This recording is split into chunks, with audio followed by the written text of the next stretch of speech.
नमस्कार साथियों, कैसे हैं आप सभी। Good evening to all of you. स्वागत है आप सभी का केजीएस आईएएस में। कैसे हैं आप सभी। Good evening, good evening, good evening. So how many of you, यानी कि आप में से कितने ऐसे बच्चे हैं जो अभी मेरी 6 बजे वाली लाइव क्लास में थे। Please raise your hand. Yes, प्रणाम, गुड इवनिंग, गुड इवनिंग। सभी का स्वागत है एंड आई एम फाइन, बढ़िया एकदम। आप बताइए कैसे हैं आप। एज ऑलवेज शानदार, जबरदस्त, जिंदाबाद। ठीक है, तो आप लोग सरकार बना चुके हैं और बहुत सारे बच्चे जिनको बहुत इंटरेस्ट रहता है राजनीति में, आई होप सब सरकार बना चुके होंगे। काफी दिन के बाद हम मिल रहे हैं क्योंकि लगातार चीजें डिले होती रही एंड देन फाइनली हम मिल रहे हैं। तो कैसे आप सभी, आप कैसे हैं। अजीत जी पूछ रहे हैं। तो देखिए, मेरा नाम जीत है, आपका जीप है ना। ज्योग्राफी चल रही है, अरे नहीं। हाँ, yes, please raise your hand. आप मेरी देखिए बहुत सारे बच्चे हैं बैच में। प्लीज रेज योर हैंड, कौन कौन से बच्चे ऑफलाइन बैच में हैं, कौन कौन से बच्चे ऑनलाइन बैच में 2025, एंड कौन कौन से बच्चे आप मेरे 6 बजे वाली क्लास में थे। Yes, please raise your hand and then हम स्टार्ट करेंगे। हम अपनी क्लास स्टार्ट करेंगे बहुत जल्द और फिर उसमें हम बहुत सारे आर्टिकल्स डिस्कस करने वाले हैं और बहुत सारी चीजें जो मुझे आपको आज फर्स्ट लेक्चर में बतानी है। देखिए पहला लेक्चर है, पहला लेक्चर है। यस सर, आप बहुत अच्छा समझाते हो, thank you so much. Geography की क्लास चल रही थी। हाँ, सचिन अरोरा जी आपकी क्लास ले रहे थे, मुझे पता है। इस वजह से जो क्लास है मेरी थोड़ी 7:15 पर कर दी गई थी। करंट अफेयर, बिल्कुल। सो देखिए पहले इस क्लास का कॉन्सेप्ट क्या है वो समझिए, देन हम बात करते हैं सारी की सारी चीजों पर। इस क्लास का कॉन्सेप्ट ये है कि जितने भी बड़े इवेंट्स, जितने भी महत्वपूर्ण करंट अफेयर आपके ओवरऑल आपके अखबार, लाइक कौन कौन से अखबार, Indian express, like the Hindu and business line या बिजनेस स्टैंडर्ड जो भी है, जितने, और या फिर आपका योजना, कुरुक्षेत्र, जितने भी अखबार और जितने भी मैगजीन है उनमें कुछ ऐसे महत्वपूर्ण आर्टिकल्स आए हों जो आपके अपकमिंग प्रीलिम्स के हिसाब से, बेटा अपकमिंग मेंस के हिसाब से महत्वपूर्ण हो सकते हैं, हम उन पर चर्चा करेंगे। पहला एजेंडा तो क्लास का ये है। दूसरा एजेंडा क्या है इस क्लास का। दूसरा क्लास का ये एजेंडा है कि हम यहां पर कोशिश करेंगे कि मेंस को ज्यादा अपने ध्यान में रखें, क्योंकि अभी हमारे पास सफिशिएंट टाइम है दिसंबर या जनवरी तक का। क्योंकि हमें जितना हमारा कमांड मेंस पे होगा ना, याद रखिएगा, एट द एंड आपको केवल और केवल आईएएस या आईपीएस या IRS whatever you want to become, तो आपको वो बनाएगा आपका मेंस का मार्क्स। ठीक है, मेंस का मार्क्स, ठीक है। और कितना भी आप पढ़ लीजिए, एट द एंड आपको लिखना ही काम आएगा। तो यहां पर इस अप्रोच की मेरी बात होगी। साथ ही में 6 बजे की जो करंट अफेयर की मेरी क्लास रहती है उसको भी साथ इसके करना है। क्यों करना है? क्योंकि यहां के टॉपिक और वहां के टॉपिक में आपको थोड़ा डिफरेंस देखने को मिल जाएगा, डिफरेंस भी देखने को मिलेगा। इससे क्या होगा कि आप करंट अफेयर के डेली न्यूज से आप यहां पर क्या कर रहे हैं, अवेयर हो रहे हैं, और वीकली हम इसको कवर कर रहे हैं और ज्यादा आपका यहां पर क्या हो रहा है, फिर प्रैक्टिस हो रही है और बहुत सारी चीजें आपको देखने को मिल रही है। यस, किसी और सोर्स को पढ़ने की आवश्यकता नहीं है। मेरी क्लास इनफ है, इनफ टीम काम कर रही है इस काम के लिए, बहुत ज्यादा लोग इसमें जुड़े हुए हैं, तो डोंट वरी, इनफ है ये सबके लिए। ठीक है, इनफ है। डेली केजीएस आईएएस के चैनल पर, यस प्लीज, मेरा जो लाइव का यस टेक्निकल टीम जो मेरे लाइव का एक तीनों बैचेस में मेरे लाइव का एक जरा वो डाल दीजिए, लिंक डाल दीजिए ताकि बच्चों को पता रहे। ठीक है, जो भी पहली बार मिल रहे, बहुत बढ़िया। चलिए, स्वागत है आप सभी का। और बहुत जल्द हम ऑफलाइन में भी मिलने वाले हैं। Yes, please raise your hand, कौन कौन से बच्चे ऑफलाइन वाले हैं। बहुत जल्द हम मुखर्जी नगर में ऑफलाइन पर भी मिलेंगे, बिल्कुल। यूट्यूब पर केजीएस आईएएस हिंदी सर्च कीजिए या फिर यूट्यूब पर जीत सर्च कीजिए, जीत सर सर्च कीजिए, आपको मेरी वीडियोस मिल जाएंगी। आप वहां से डेली 6 बजे लाइव आता हूं, उस वहां पर आप देख सकते हो चीजें सारी। और आप देखिए, कोई भी यूपीएससी या यूपीपीसीएस, कोई दिक्कत नहीं है, कोई भी स्टेट पब्लिक सर्विस कमीशन का एग्जाम हो, यूपीएससी हो, इतना ब्रॉड तरीके से हम कवर करेंगे, आपका सारा क्वेश्चन यहां से हो जाएगा, मेंस का हो चाहे प्री का हो। ठीक है ठीक है। और शाम को डेली 6 बजे, शाम को डेली 6 बजे केजीएस आईएएस हिंदी पर मेरी क्लास आती है, वो आपको पढ़नी है। ठीक है, वहां पर डेली आना है, नोट्स बनाने। अब देखिए, मेरी क्लास शुरू करने से पहले दो चीजें मैं बहुत क्लियर बता देता हूं। यस, दो चीजें मैं बहुत क्लियर बता देता हूं, बहुत चीजें। यस, बहुत जल्दी मैं ऑफलाइन बैच में भी आ रहा हूं, डोंट वरी। ठीक है, दो चीजें मैं बहुत क्लियर बता देता हूं कि बेटा जिन्होंने मेरी क्लास आज शुरू की है और इन्होंने अगर ये वीडियो नहीं देखा है तो फिर थोड़ी थोड़ी सी दिक्कत उनको होने वाली है। पहला ये देखना है कि 2025 yes road map for 2025 please बताइए किसने क्लास शुरू की है। देखिए पहली क्लास है तो मैं एजेंडा क्लियर करना चाहता हूं सारा एंड देन उसके बाद हम बात करेंगे, ठीक है। वाईटी वाली रिकॉर्डेड दे सकते हैं, लाइव दे सकते हैं, डिपेंड ऑन यू, ठीक है। यस ये वाली जो क्लास है किसने देखी है please raise your hand. Road map for 2025 and how to manage time. मैंने लास्ट क्लास में ओरिएंटेशन बैच में भी आपसे ही बोला था KGS हिंदी पर आपको ये वीडियो मिल जाएगी। दूसरी वीडियो, बहुत बच्चों का इशू होता है कि सर नोट्स कैसे बनाएं, मतलब लगातार मेरे पास ये आज ये सारी वीडियो निपटा लेना जिन्होंने नहीं देखी है। बहुत सारे बच्चों का ये समस्या है कि सर नोट्स कैसे बनाना है और सिलेबस के बारे में हमें समझ में नहीं आता है। तो दो चीजें इस वीडियो के अंतर्गत मैंने समझाई हुई हैं कि आपको नोट, अगर आप हिंदी माध्यम से हैं और हिंदी माध्यम का एक बड़ा चैलेंज है कि नोट्स कैसे बनाएं, सिलेबस की अंडरस्टैंडिंग कैसी हो हमारी, तो बेटा ये वाली वीडियो आपको देखनी है। बेसिक बेसिक वीडियो मैंने बनाई है, तभी उसके बाद बैच शुरू हुआ है। उस बैच के बाद जो वाईटी वगैरह की क्लासेस हैं उसके बाद शुरू हुई है। ये मेन वीडियो मैंने ऑलरेडी बनाई हुई है, ठीक है। थर्ड वीडियो जो आपको देखनी है दैट इज अखबार कैसे पढ़ें। या कोई भी बच्चा है, देखिए मैं अगर किसी से कह रहा हूं ना कि यार आपको ना अब जरूरत नहीं है अखबार वगैरह पढ़ने की, मैं यहां पर हूं, हमारी टीम काम कर रही है, आपको बस पढ़ना है, इसके अलावा कुछ नहीं करना है। फिर भी कुछ महान आत्माएं ऐसी होती हैं जो कि त्रिलोक से उतर कर आती हैं सीधे, ठीक है। कोई बात नहीं, जिनकी ज्योग्राफी की क्लास है वो ज्योग्राफी क्लास करें, रिकॉर्डेड वीडियो देख ले मेरे करंट अफेयर का डेली, कोई इशू नहीं है, कोई इशू नहीं है। तो अगेन जो अखबार नहीं पढ़ फिर भी अखबार में पढ़े रहते हैं, तो बेटा ये वीडियो भी देख लीजिएगा अखबार कैसे पढ़े, तो आपको ये चीजें क्लियर हो जाएंगी। तो अब देखिए अब इससे क्लियर क्या होगा, ये मैं क्यों बताना चाहता हूं, ये इसलिए बताना चाहता हूं कि आपके जो बेसिक फंडामेंटल्स है ना, बेसिक फंडामेंटल क्लियर हो जाएंगे, और जिसके बेसिक फंडामेंटल क्लियर हो गए उसको फिर आगे दौड़ने में, मतलब धीरे धीरे जो स्पीड उसकी बढ़ेगी, उसको समस्या नहीं होगी। और बेटा याद रखिएगा यहां पर गेम ही स्पीड का है। आपको 7 मिनट में लगभग 150 वर्ड और 8 से 9 मिनट में लगभग 250 वर्ड वाला आंसर लिखना है। लगातार आपको नोट्स बनाने हैं, ठीक है। नोट्स बनाने उस तरीके से बनाने की एट द टाइम जब आप प्रीलिम्स के टाइम पे आप जाओ तो नोट्स आप बना सके अच्छे से। मैंने सारी इस वीडियोस में सब बताया हुआ है कि नोट्स कैसे बनाएं, टाइम को कैसे मैनेज करें, ईच एंड एवरीथिंग मैंने क्लियर किया हुआ है। अगेन इसके अलावा कोई डाउट रहेगा नहीं, ठीक है। ये सारी वीडियो यूट्यूब पर है, जब जस्ट आप जीत सर सर्च मारिए आपको सारी वीडियोस मिल जाएंगी, ठीक है। चलिए अब इससे इतर हम बात करते हैं। तो जब भी हम क्लास करेंगे, मतलब जब भी हम क्लास करेंगे तो जो भी प्रीलिम्स के टॉपिक होंगे वो पहले मैं आपको बता दूंगा कि भाई देखो आज ही हम प्रीलिम्स के टॉपिक करने जा रहे हैं। लाइक कौन कौन से प्रीलिम्स के टॉपिक करेंगे आज हम करेंगे भारत रत्न, पद्मश्री, ठीक है, अहिल्या बाई होलकर के बारे में करेंगे क्योंकि उनकी 300वीं जयंती अभी हमने मनाई। एक आपका हुलॉक जो है, गिब्बन जो है, इसके बारे में हम बात करेंगे। एंड राष्ट्रपति कार्यालय के बारे में बात करेंगे, ठीक है। ये हम बात करेंगे प्रीलिम्स के लेक्चर, ये प्रीलिम्स के क्वेश्चंस की, या प्रीलिम्स के टॉपिक्स की, जो जहां से स्पेशल प्रीलिम्स का क्वेश्चन बन सकता है। और इसको मैं आपको इस माध्यम से भी दिखाऊंगा कि देखो प्रीवियस ईयर में यूपीएससी ने ये सवाल पूछा है, इसलिए ये महत्वपूर्ण है। आप इसको सिलेबस के किस हिस्से से कनेक्ट कर सकते हो, आप इसको सिलेबस के किस हिस्से से कनेक्ट कर सकते हो, ये भी मैं साथ साथ बताता चलूंगा, ठीक है। हाँ, जिन्होंने देख लिए वेरी गुड। फिर उसके बाद मेंस के कुछ टॉपिक डिस्कस करेंगे हम। पहले मॉनसून डिस्कस करेंगे, फिर हम डिस्कस करेंगे नगरीय उष्मा द्वीप, जिसको इंग्लिश में कहते हैं basically urban heat island, second topic. Third topic is samaveshi vikas, that is inclusive growth, that is inclusive growth. तो ये मेंस के हिसाब से हम डिस्कस करेंगे और मैं आपको बताऊंगा किस किस हिस्से से आप सिलेबस के इसको जोड़ सकते हो। तो क्लास स्टार्ट की जाए, क्लास स्टार्ट की जाए। Are you ready guys, are you ready guys, class start की जाए।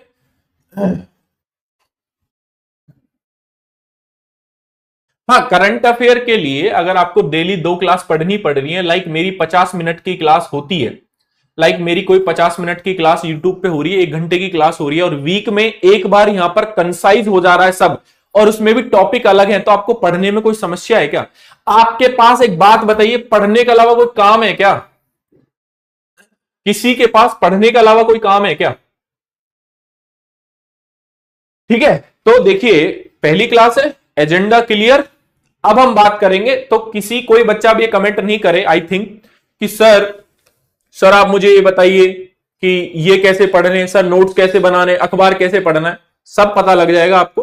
हैव सम पेशेंस, धैर्य का गेम है सारा, जितना ज्यादा पेशेंस होगा उतनी अच्छे से आप जीत पाओगे। ठीक है, ऑफ कोर्स क्लास के नोट्स बनाने साथ साथ पीडीएफ हालांकि मैं अपलोड करा दूंगा, पीडीएफ में अपलोड करा दूंगा नोट्स की, लेकिन साथ नोट्स बनाओगे तो अच्छे से समझ में आ जाएगा ना। सर बहुत काम रहता है घर में, अब देखो मैं समझ सकता हूं, लेकिन थोड़ा तो त्याग करना ही पड़ेगा ना, थोड़ा तो त्याग करना पड़ेगा।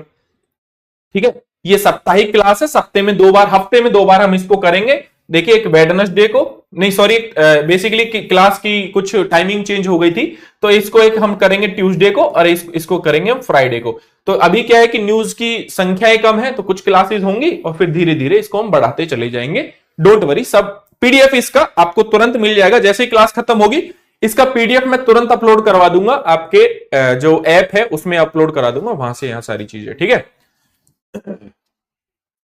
सारी चीजें बढ़िया है, क्लास शुरू करते हैं। पहला टॉपिक जो हमें प्रीलिम्स के हिसाब से पढ़ना है, पहला टॉपिक जो हमें प्रीलिम्स के हिसाब से पढ़ना है, दैट इज देखिए आपका द हिंदू इंडियन एक्सप्रेस में काफी न्यूज में रहा कि पहली बार आपको पता है कि पहली बार भारत में ऐसा हुआ कि 5 लोगों को एक साथ भारत रत्न दिया गया। याद है कि नहीं है? 5 लोगों को एक साथ पांच लोगों को एक साथ भारत रत्न दिया गया। प्लीज रेज योर हैंड, किसी को याद है कि नहीं है? और हाल ही में एक न्यूज में था, हाल ही में एक चीज न्यूज में थी, that is Padmashri award winner Manjhi face threat from नक्सल।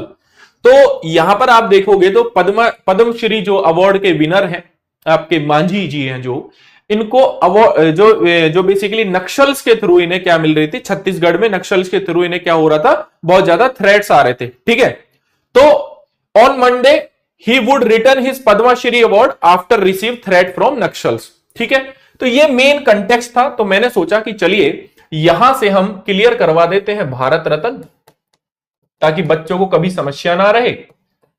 और पद्मश्री,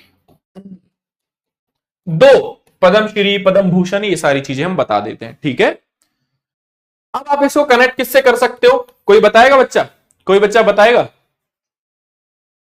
जल्दी ही एक क्लास सुबह हो जाएगी, डोंट वरी, हम आपको अपडेट कर देंगे। अब क्लास पे ध्यान दीजिए, अब पूरा टाइम पढ़ने पे ध्यान दीजिए। मेरी एक ही रिक्वेस्ट है, जो जितना ज्यादा फोकस होके पढ़ेगा सब कुछ हो जाएगा। ठीक है, पहली बार सबको क्या दिया है, 5 बार 5 लोगों को भारत रत्न दिया गया है, हालांकि इसकी सीमा अलग है।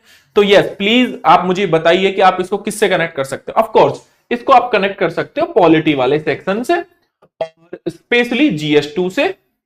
और ये जो आपका आर्टिकल है, ये आर्टिकल जो है ये स्पेशली प्रीलिम्स के लिए महत्वपूर्ण है, क्योंकि हमने यहां पर डिस्कस किया था कि पहले हम प्रीलिम्स के टॉपिक्स की बात करेंगे। ठीक है, यस इसके प्रीलिम्स के टॉपिक की बात करेंगे। चलिए देखिए, जो भी सोर्स मैंने उठाए हैं वो सारे ऑथेंटिक सोर्स हैं। कैसे ऑथेंटिक है, देखिए यूपीएससी ने प्रीवियस ईयर में ये सवाल पूछा। यूपीएससी क्या सवाल पूछती है, क्यों महत्वपूर्ण है ये टॉपिक, क्यों महत्वपूर्ण है ये टॉपिक? ये टॉपिक इसलिए महत्वपूर्ण है क्योंकि ये टॉपिक इसलिए महत्वपूर्ण है क्योंकि देखिए यूपीएससी हो, कोई भी स्टेट पब्लिक सर्विस कमीशन हो, सभी के लिए ये टॉपिक इसलिए महत्वपूर्ण है। कुछ इस तरीके का यूपीएससी ने सवाल पूछा कि उपयुक्त कथनों में से कौन से सही नहीं है, कौन से सही नहीं है। और अब अपकमिंग पब्लिक सर्विस कमीशन में क्या पूछा जाएगा कि भारत रत्न इनमें से किन 5 लोगों को दिया गया है, इन किन 5 लोगों को दिया गया है, पहली बार किसको मिला था। तो ये क्वेश्चन यूपीएससी ने पूछा। एट द एंड, ठीक है, ठीक है, एट द एंड आप इस लायक हो जाएंगे कि एट द एंड आप इस क्वेश्चन को भी सॉल्व कर पाएंगे जब मैं सारी चीजें आपको बता दूंगा। ठीक है, ठीक है, करंट अफेयर तो ऐसा टॉपिक है जो सब विषयों में पूछता है। चलिए तो सबसे पहले हम बात करते हैं पद्मश्री की, ठीक है, पद्म भूषण की, पद्म विभूषण की। तो पहले हम बात करते हैं इसकी एंड देन बारी बारी से बात करते हैं सारी चीजों की।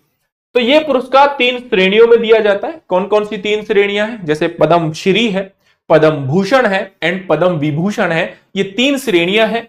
आप लक्ष्मीकांत अगर परचेज आपने की है तो लक्ष्मीकांत के फंडामेंटल राइट वाले चैप्टर में ये यहां पर आप देखोगे तो इसको 3 श्रेणी में दिया है, आपने पढ़ा होगा, ठीक है।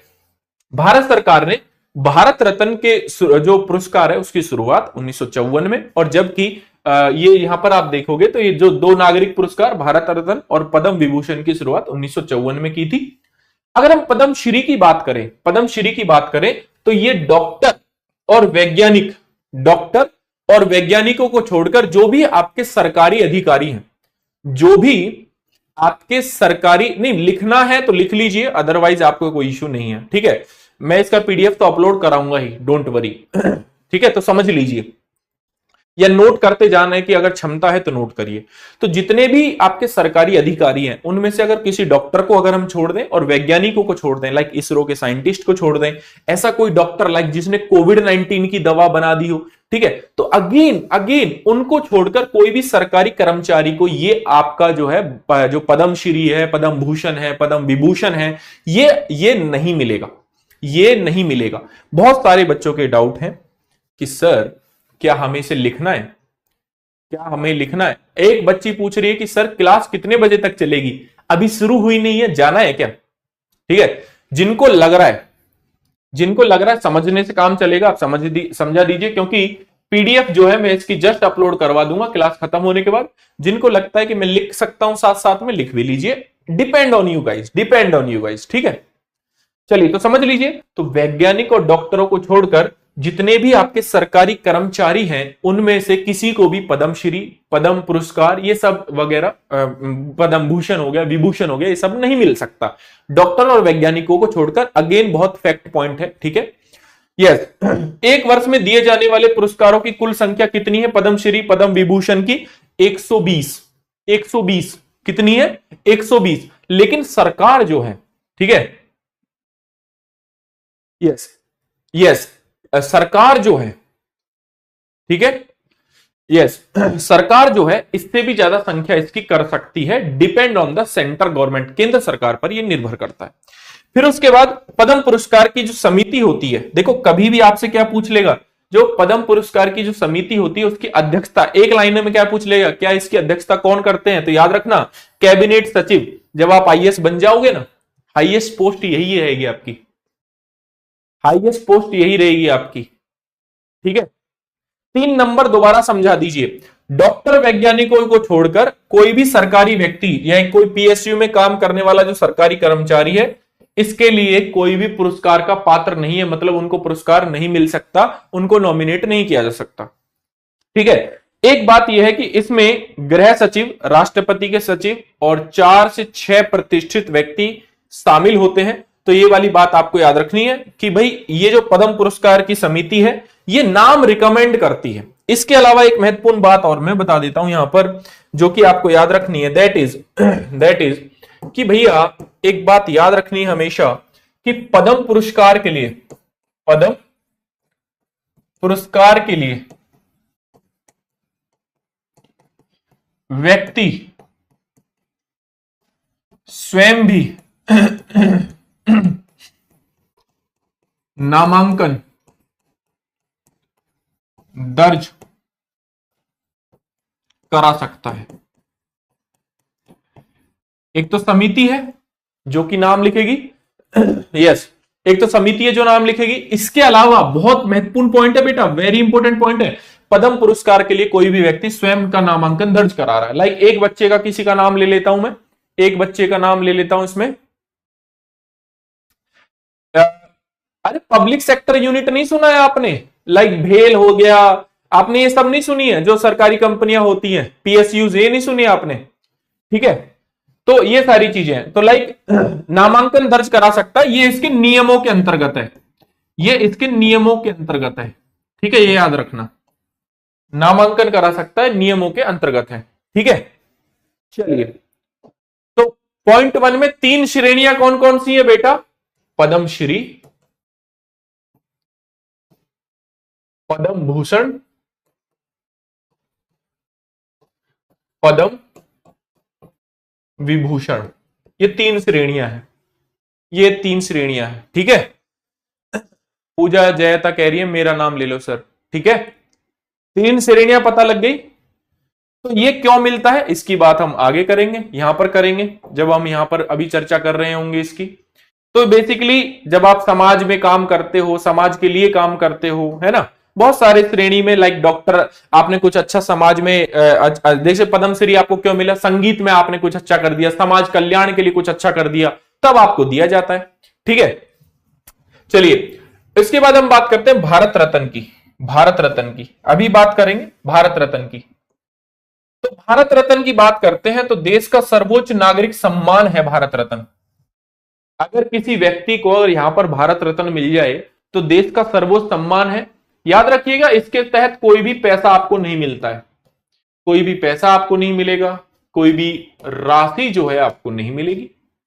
1954 में प्रारंभ किया गया था। यह मिनिस्ट्री ऑफ होम अफेयर का पीडीएफ है, जो कि एक ऑथेंटिक सोर्स है। ठीक है, यह किसी भी व्यक्ति, जाति, व्यवसाय, पद और लिंग के भेदभाव के बिना किसी व्यक्ति के पात्र है। इस पुरस्कार के अलंकरण मानव प्रयत्न किसी भी क्षेत्र में उत्कृष्ट, सर्वोत्कृष्ट, like Sachin Tendulkar, like doctor B R Ambedkar, like Venkat Raman, इन सबको मिला है। ठीक है, भारत रत्न के लिए सिफारिश स्वयं प्रधानमंत्री द्वारा राष्ट्रपति को की जाती है और औपचारिक सिफारिश की इसके लिए आवश्यकता नहीं है, मतलब इसके लिए कोई कमेटी नहीं बिठाई जाती, इसके लिए कोई कमेटी नहीं बिठाई जाती। यहां पर सिफारिश कौन कर रहे हैं, स्वयं प्रधानमंत्री कर रहे हैं, किससे, राष्ट्रपति से। जबकि पद्मश्री में क्या था, पद्मश्री में क्या था, पद्मश्री में बेटा ये था कि भाई वहां पर आपकी एक कैबिनेट सचिव जो है, एक समिति का नाम, समिति जो होती है वो नाम प्रपोज करती है। ठीक है, एक वर्ष में अधिकतम कितने सीमित हो सकते हैं, 3। अब इस पे यूपीएससी क्वेश्चन क्या पूछेगा, यूपीएससी का स्टेटमेंट इस पे क्या होगा, आप समझिए। एक स्टेटमेंट यूपीएससी देगा, आज तक केवल यह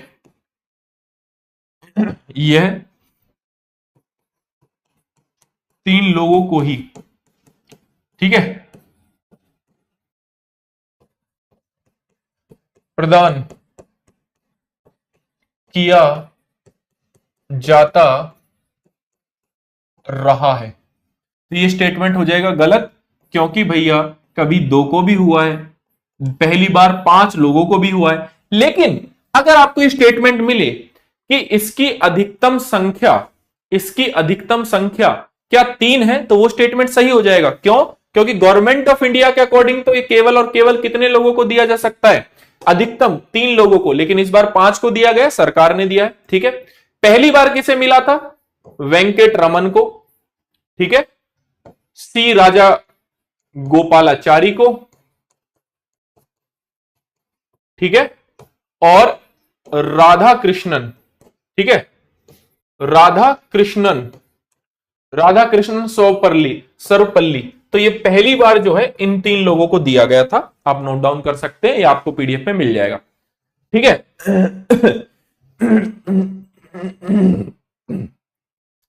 आप कह रहे हैं कि सचिन तेंदुलकर को कैसे मिला, अगर वो साइंटिस्ट नहीं तो सोनी साहब, मतलब आप क्या, कहां, कैसे सोच रहे हैं आप, एक बात मुझे बताइए।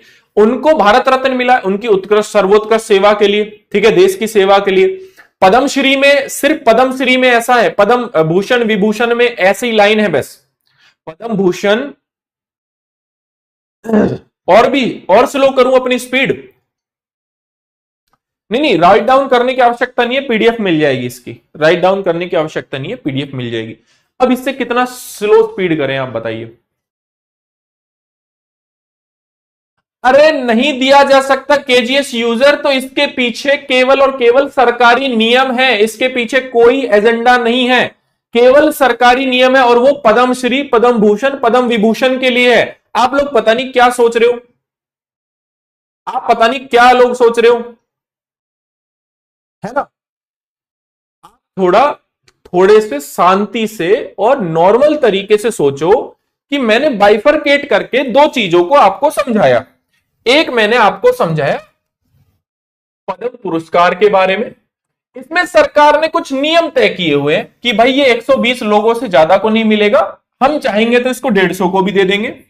ये जो आपके सरकारी कर्मचारी होते हैं, सरकारी कर्मचारी, कर्मचारी, उन सरकारी कर्मचारी में से किसी को भी नहीं मिलेगा, लेकिन कोई सरकारी डॉक्टर है उसको हम दे सकते हैं, डॉक्टर को दे सकते हैं। कोई वैज्ञानिक है, इसरो का वैज्ञानिक है, मान लो उसने इतना बड़ा क्षेत्र में काम किया तो उनको दे सकते हैं। सरकारी नियम है, ये कोई मैं अपनी तरफ से नहीं बना के लाया हूं, ये सरकार ने नियम बनाया है, ये सरकार ने नियम बनाया है। फिर सरकार ने क्या नियम बनाया है कि भैया जो जिनको ये मिलेगा इसको किसी को राशि नहीं दी जाएगी।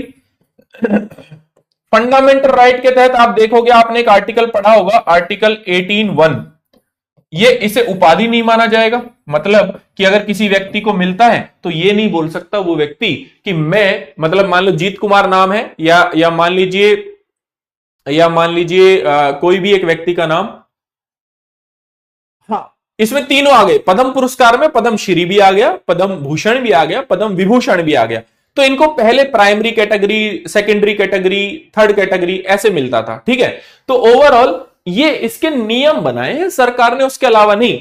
इसमें क्या करेंगे कि कोई भी व्यक्ति अपना नामांकन भर सकता है, मतलब किसी को लगता है कि मैंने समाज में ज्यादा कल्याणकारी काम किया है, यस ज्यादा कल्याणकारी काम किया है, तो हम नामांकन भर सकते हैं खुद से, ठीक है। लाइक हमारे जो खान सर हैं, उन्होंने एजुकेशन में एक रिवॉल्यूशन कर दिया है, तो वो नामांकन भर सकते हैं अपना। लेकिन एक कैबिनेट सचिव की समिति, कैबिनेट सचिव की एक समिति होगी, वो समिति भी क्या करेगी, नाम सुझाएगी, ठीक है, नामों का सुझाव देगी कि भाई इन इन लोगों को मिलना चाहिए, ठीक है। तो ये ओवरऑल ये है। लेकिन भारत रत्न की मैं बात करूं, भारत रत्न, तो भारत रत्न के बारे में क्या बोल रखा है कि देखिए 3 से ज्यादा नहीं दे सकते, सरकार तय करेगी, 4 देने 5 देने वो सारी चीजें हैं, ठीक है। यहां पर किसी लोग, मतलब बेसिकली उत्कर्ष सेवा के लिए भारत के बाहर वाले व्यक्तियों को भी दिया जा सकता है, कोई मौद्रिक अनुदान नहीं है। अब आपको जो ये पीडीएफ में पढ़ा रहा हूं, ये सीधी गवर्नमेंट की ही पीडीएफ है, ताकि आपको लगे ना कि कुछ और पढ़ा दिया, यहां पर सीधा गवर्नमेंट का पीडीएफ है, ठीक है। और एक बच्चा पूछ रहा है मेरी उम्र, आपकी सर आपकी उम्र क्या है? भाई मेरी उम्र से तुम्हें क्या लेना देना? यस बताइए, मेरी उम्र से क्या लेना देना? आप यहां आईएएस बनने के लिए आए हो, आप यहां आईपीएस बनने के लिए आए हो, यहां आप यूपीएससी सिविल सर्विसेज की तैयारी करने के लिए आए हो। अगर आपको इस छोटी छोटी समस्याओं में, यस अगर डॉक्टर नहीं, यस क्या नाम है, अगर छोटी छोटी समस्याओं में भी अगर इतनी दिक्कत हो रही है, तो बेटा बहुत मेहनत करने की आवश्यकता है। मैं कह रहा हूं कि बहुत बहुत ज्यादा मेहनत करने की आवश्यकता है। कोई बच्चा पूछ रहा मेरी उम्र क्या? अरे क्या अचार डालना है मेरी उम्र का? क्या करोगे?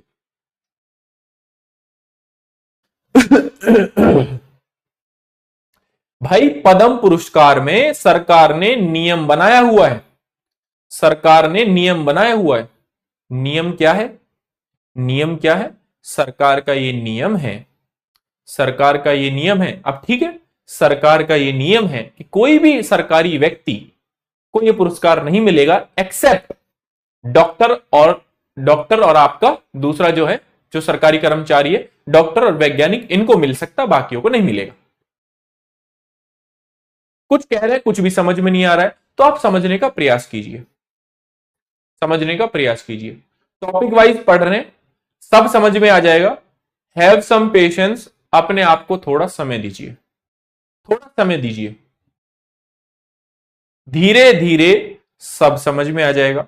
अपने आप को थोड़ा समय दीजिए, ठीक है। क्लास को डिस्टर्ब मत करो, क्योंकि क्लास को और भी बहुत सारी चीजें मुझे करवानी है। अगर आज आपको प्रीलिम्स का ये फिर सिर्फ रटने वाला टॉपिक समझ नहीं आ रहा है, तो बेटा मेंस कैसे करोगे? मेंस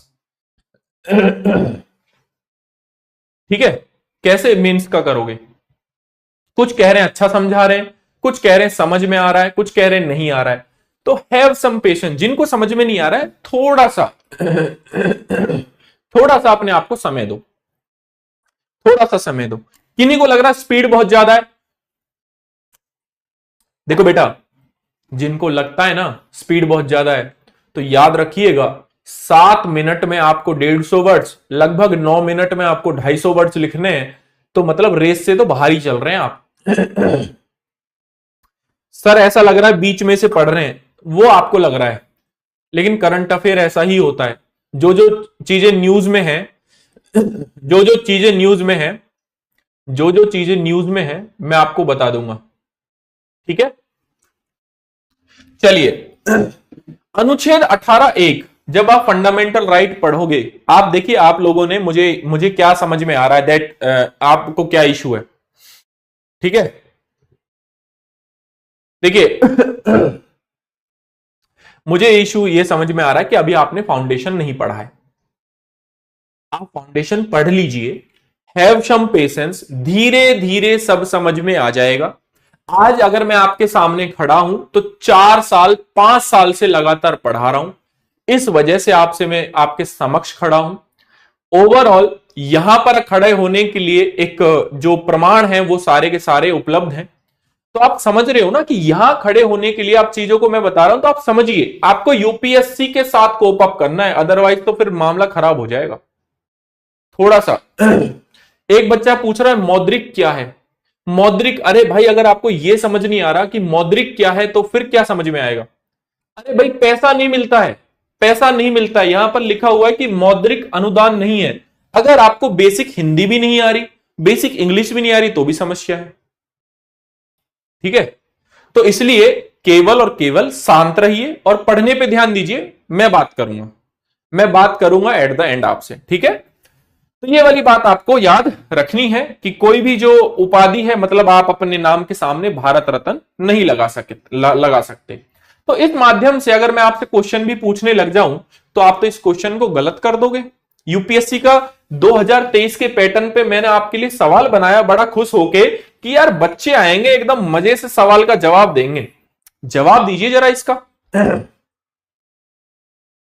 जरा इसका जवाब दीजिए। आर्टिकल 18 क्या है? देखिए जब आप फाउंडेशन पढ़ेंगे तो खैर आपको पता लग जाएगा, लेकिन अनुच्छेद 18 फंडामेंटल राइट में कहता है उपाधियों का अंत, उपाधियों का अंत, उपाधियों का अंत।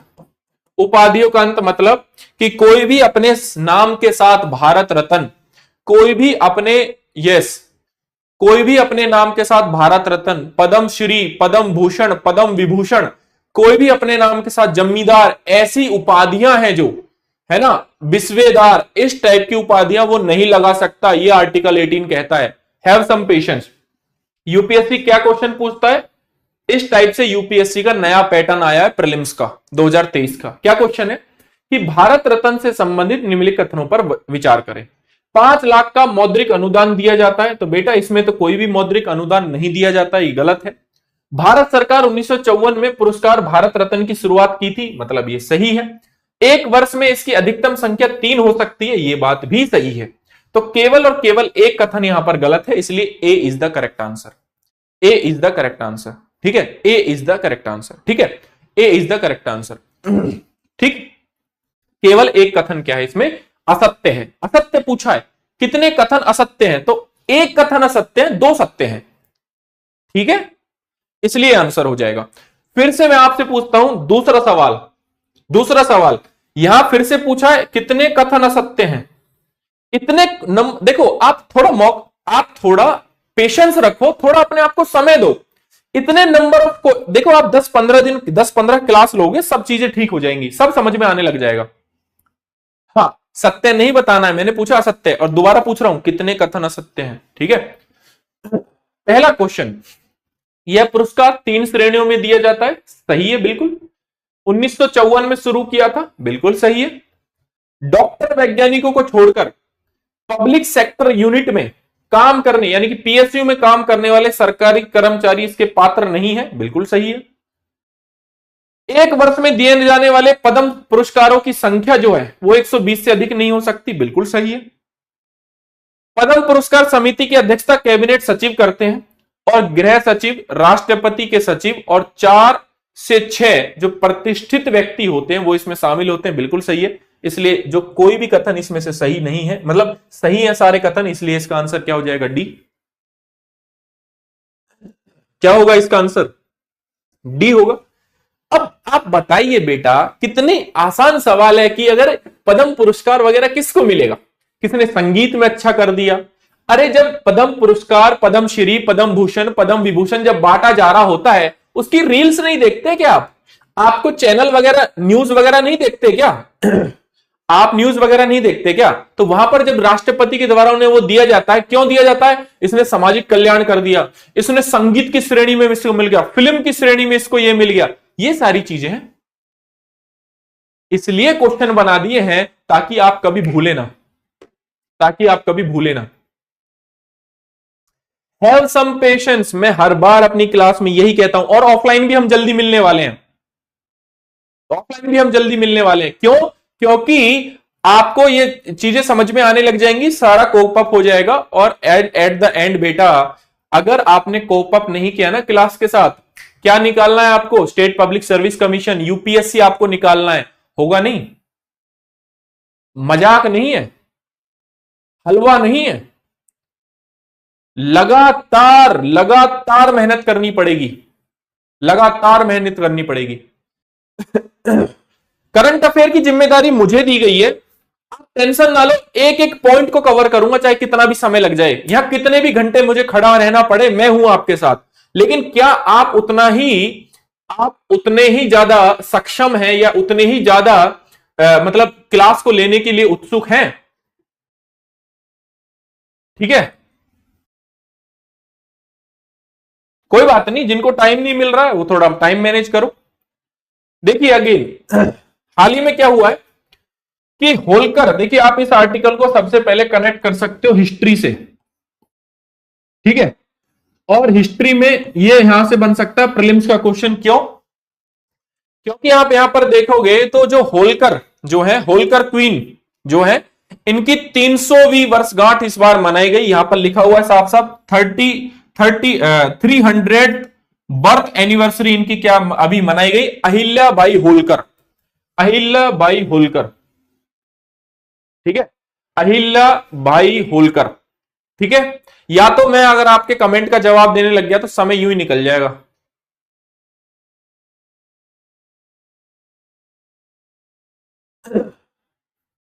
ठीक है, अहिल्याबाई होलकर। अगर मैं अहिल्याबाई होलकर के बारे में बात करूं तो क्यों हमें इनके बारे में पढ़ना चाहिए? क्यों हमें इनके बारे में पढ़ना चाहिए? जो भी बच्चा मेरी क्लास में बैठा है तो PYQ, चाहे किसी स्टेट पब्लिक सर्विस कमीशन के हो, चाहे यूपीएससी के हो, सबको अंदाजा होना चाहिए क्या पूछा है।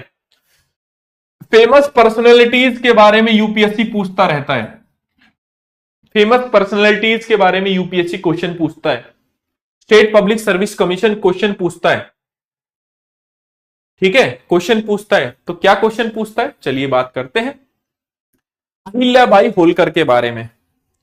तो ये इंदौर यानी कि मध्य प्रदेश की रानी हुआ करती थी, और इनका जो जन्म है 31 मई 1725 को हुआ था, और इनकी जो डेथ है वो 13 अगस्त 1795 को हुई थी। और ये इनका चित्र है अहिल्याबाई होलकर का, ठीक है।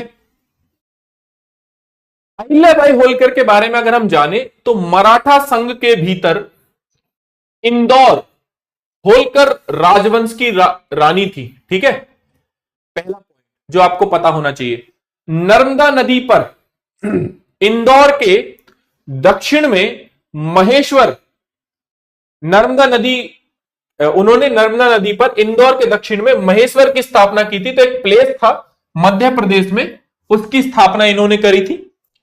उनके पति का नाम था खांडे राव, के निधन के बाद उन्होंने मल्हार राव होलकर द्वारा सैन्य मामलों में प्रशिक्षण लिया, यानी कि ट्रेनिंग ली थी, यानी कि ट्रेनिंग ली थी, ठीक है। वह अपने ससुर मल्हार राव होलकर के निधन के बाद सत्ता में आई। तो मतलब ये जिन्होंने इनको ट्रेनिंग दी थी, जिन्होंने इनको ट्रेनिंग दी थी, ये कौन थे? इसके ससुर थे। मल्हार राव होलकर कौन थे? इनके ससुर थे, ठीक है। चलिए, अहिल्याबाई ने वाराणसी 1780 में काशी विश्वनाथ मंदिर के पुनर्निर्माण के लिए योगदान करा। बिहार में विष्णुपद मंदिर की वर्तमान संरचना महारानी अहिल्याबाई होलकर के द्वारा 1787 में बनवाई गई थी। कब बनवाई गई थी? 1787 में, ठीक है। फिर उसके बाद हम बात करें तो अहिल्याबाई ने देश भर में ज्योतिर्लिंगों का पुनरुद्धार किया। उनके शासनकाल में सोमनाथ, वाराणसी, त्र्यंबक, गया बिहार में जो है, पुष्कर वृंदावन, नाथ द्वार जो कि राजस्थान में है, हरिद्वार उत्तराखंड में है, बद्रीनाथ, केदारनाथ और कई अन्य पवित्र स्थलों का जीर्णोद्धार किया गया। ठीक है, और यहां पर इनकी जो माहेश्वरी साड़ियां हैं वो इनकी विरासत का हिस्सा रही है। प्रीलिम्स का टॉपिक है, रटने वाला टॉपिक है। ठीक है, प्रीलिम्स का टॉपिक है, रटने वाला टॉपिक है। ठीक है, देखो पीडीएफ मिलेगा तो पॉइंट्स में आप देखिए कितना शॉर्ट तो ऑलरेडी मैंने लिखा ही हुआ है, तो आप जस्ट इसको पढ़ लीजिएगा और आपको जो इसमें पॉइंट समझ में आना चाहिए वो लिख लीजिएगा। ठीक है, मतलब जैसे कि अगर मैं स्टूडेंट होता तो मैं क्या करता कि अभी मुझे समझाया है सर ने पद्म पुरस्कार मुझे सर समझा रहे हैं, तो मैं क्या लिखता, 120 से अधिक नहीं, अगर मैं स्टूडेंट होता तो। ठीक है, नामांकन स्वयं भी भर सकते हैं, मतलब इस टाइप से नोट करता चीजों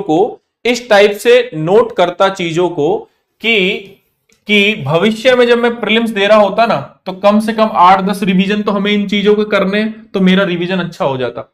एक बच्चा कह रहा है यस, ये एक बच्चा कह रहा कि सर ज्योतिर्लिंग क्या होता है बेटा,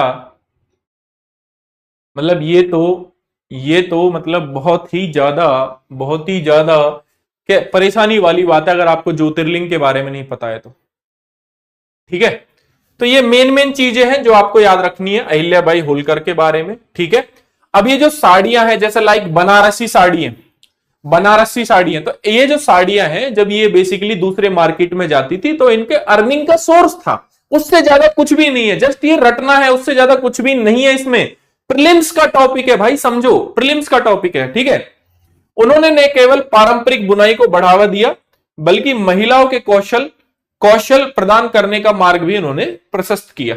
ठीक है, ये वाली बात आपको याद रखनी है, मेन चीजें जो आपको मैंने बता दी है। ठीक है, फिर हम बात करेंगे मराठा संघ के बारे में, मराठा संघ के होलकर के बारे में।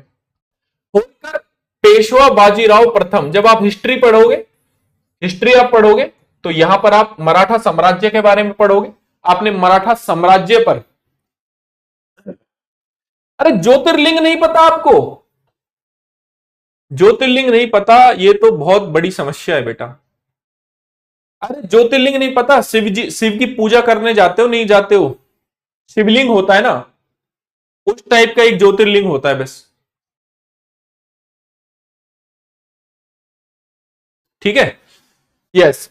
अब फिर उसके बाद होलकर पेशवा बाजीराव प्रथम के अधीन सूबेदार, ठीक है, सूबेदार मतलब आज का जो राज्यपाल है उस वक्त का सूबा, मतलब बहुत सारे सूबे इनके अंतर्गत थे। ठीक है, जब आंतरिक संघर्षों के कारण मराठा साम्राज्य कमजोर हुआ तो इन्होंने अपने आप को मराठा साम्राज्य से अलग कर लिया और अपने आप को क्या घोषित कर दिया, स्वायत्त घोषित कर दिया, इंडिपेंडेंट घोषित कर दिया, वी कैन से। ठीक है, राजवंश की स्थापना मल्हार राव ने की थी और 1721 में मराठा साम्राज्य के पेशवाओं की सेवा में शामिल हुए और जल्दी सूबेदार पद तक पहुंच गए।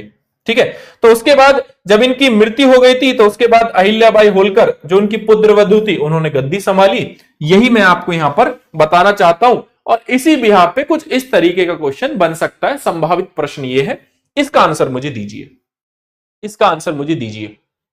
ठीक है, इसका आंसर मुझे दीजिए।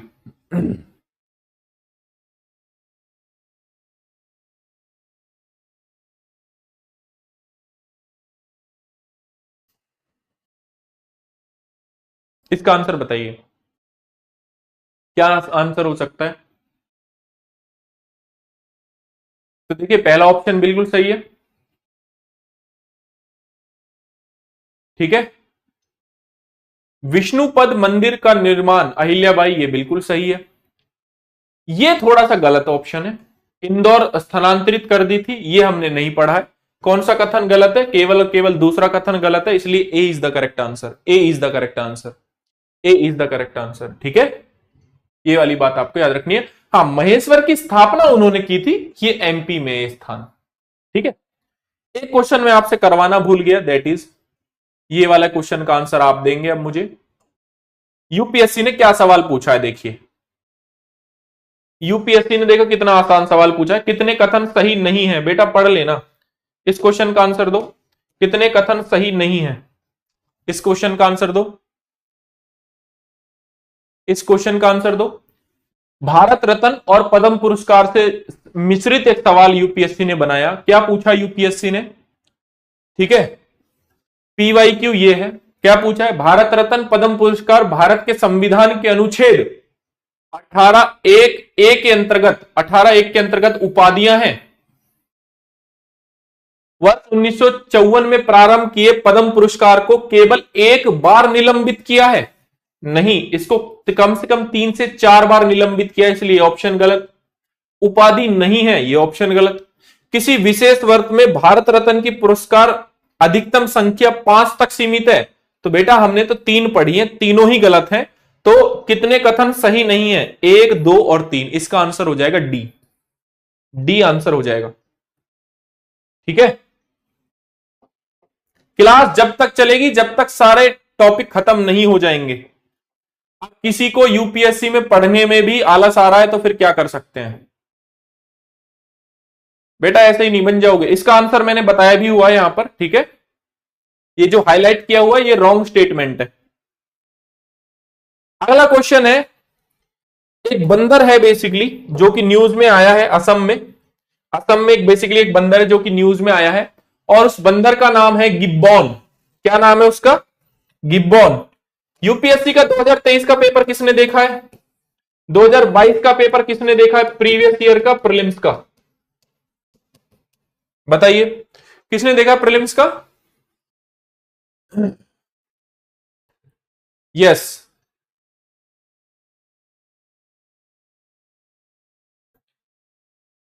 हुलाक, हुलाक गिब्बॉन एक बंदर का नाम है, अभी हम उसके बारे में पढ़ेंगे।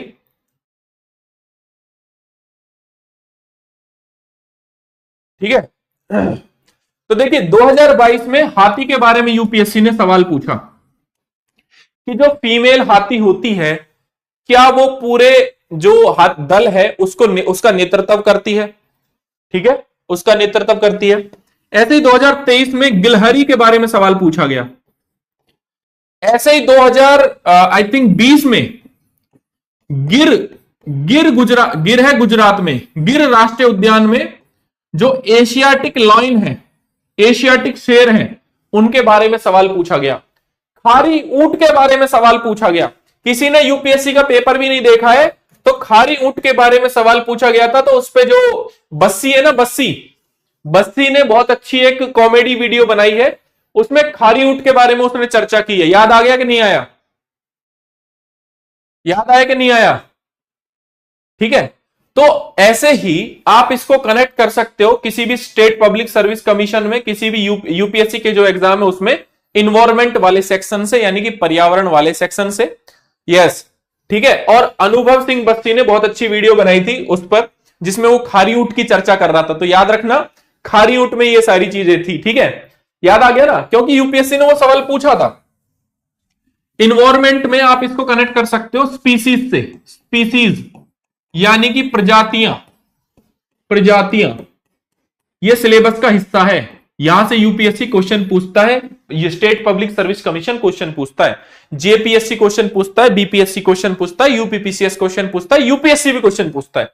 तो चलिए इसके बारे में जानते हैं। कुछ इस तरीके का दिखाई देता है भाई साहब, ये भाई साहब कुछ इस तरीके का दिखाई देता है। फोटो दिख रहा है? फोटो दिख रहा है? ये जो जनाब है ये कुछ इस तरीके के दिखाई देते हैं, और ये कहां पर है? असम में। कहां पर है? असम में। ठीक है, ये जनाब कुछ इस तरीके के दिखाई देते हैं। देखिए अभी आपने ना इन्वायरमेंट पढ़ा नहीं है पूरा, तो आप घबराइएगा नहीं, बस आप ये याद रखिए कि आईयूसीएन की रेड लिस्ट में संकटग्रस्त श्रेणी में है, संकटग्रस्त श्रेणी में है। तो आईयूसीएन क्या करती है कि आईयूसीएन एक संस्था है, पहली बात तो याद रखिएगा। ये संस्था, यस, ये संस्था क्या करती है? यस, ये संस्था क्या करती है कि जो भी स्पीसीज हैं, एक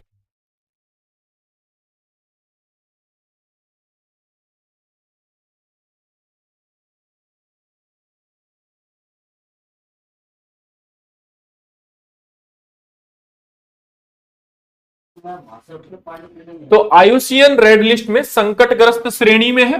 तो याद रखिएगा जो आईयूसीएन है, जो आईयूसीएन है, ठीक है।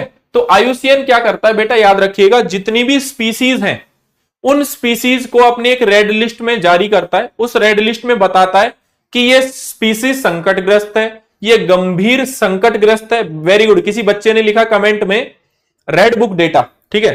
तो बीच वाले कोई सुभेद्य कैटेगरी में, सुभेद्य में मतलब इतना खतरा नहीं है, संकटग्रस्त में मतलब खतरा है, क्रिटिकल इंडेंजर्ड गंभीर संकटग्रस्त यानी कि विलुप्त होने के कगार पर है, ठीक है। फिर भारत का एक कानून है, फिर भारत का एक कानून है, भारतीय वन्य जीव संरक्षण अधिनियम 1972, उसकी अनुसूची 1 में है। और याद रखिएगा जब आप इन्वायरमेंट पढ़ोगे तो आपको समझ में आ जाएगा, आपको समझ में आ जाएगा कि अगर किसी भी स्पीसीज को, किसी प्रजाति को अनुसूची 1 में डाल दिया गया तो मतलब वो हाईली प्रोटेक्टेड है, मतलब उसको सबसे ज्यादा संरक्षण देती है सरकार। लाइक आपने आजकल सुना होगा ग्रेट इंडियन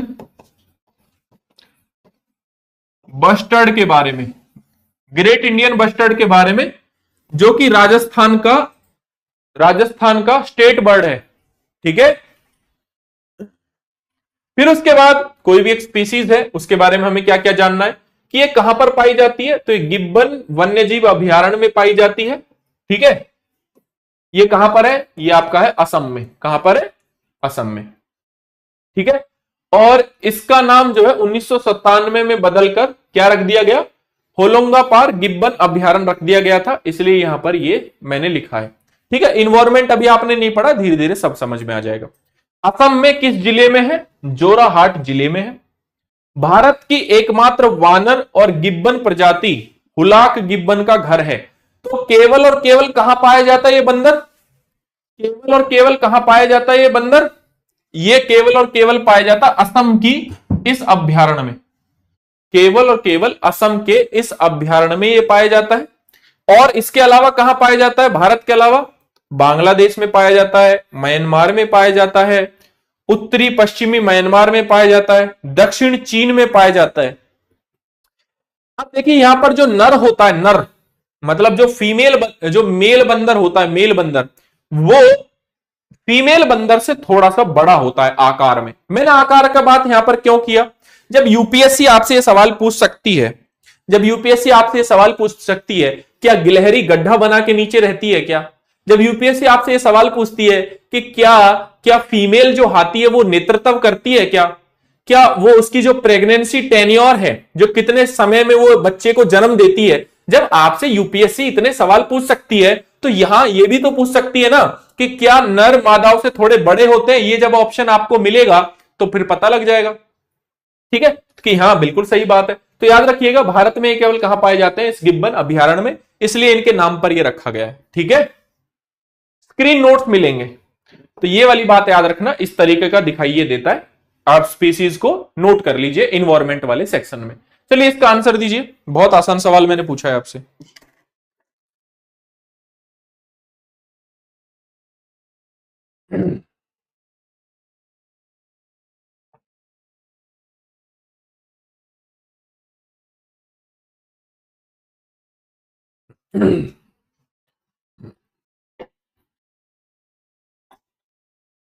आपको एक बात आप यकीन रखिए इस चीज पर कि यूपीएससी की जितनी भी गहराई है ना, या स्टेट पब्लिक सर्विस कमीशन की जितनी भी गहराई है ना, वहां तक लेके जाऊंगा मैं आपको।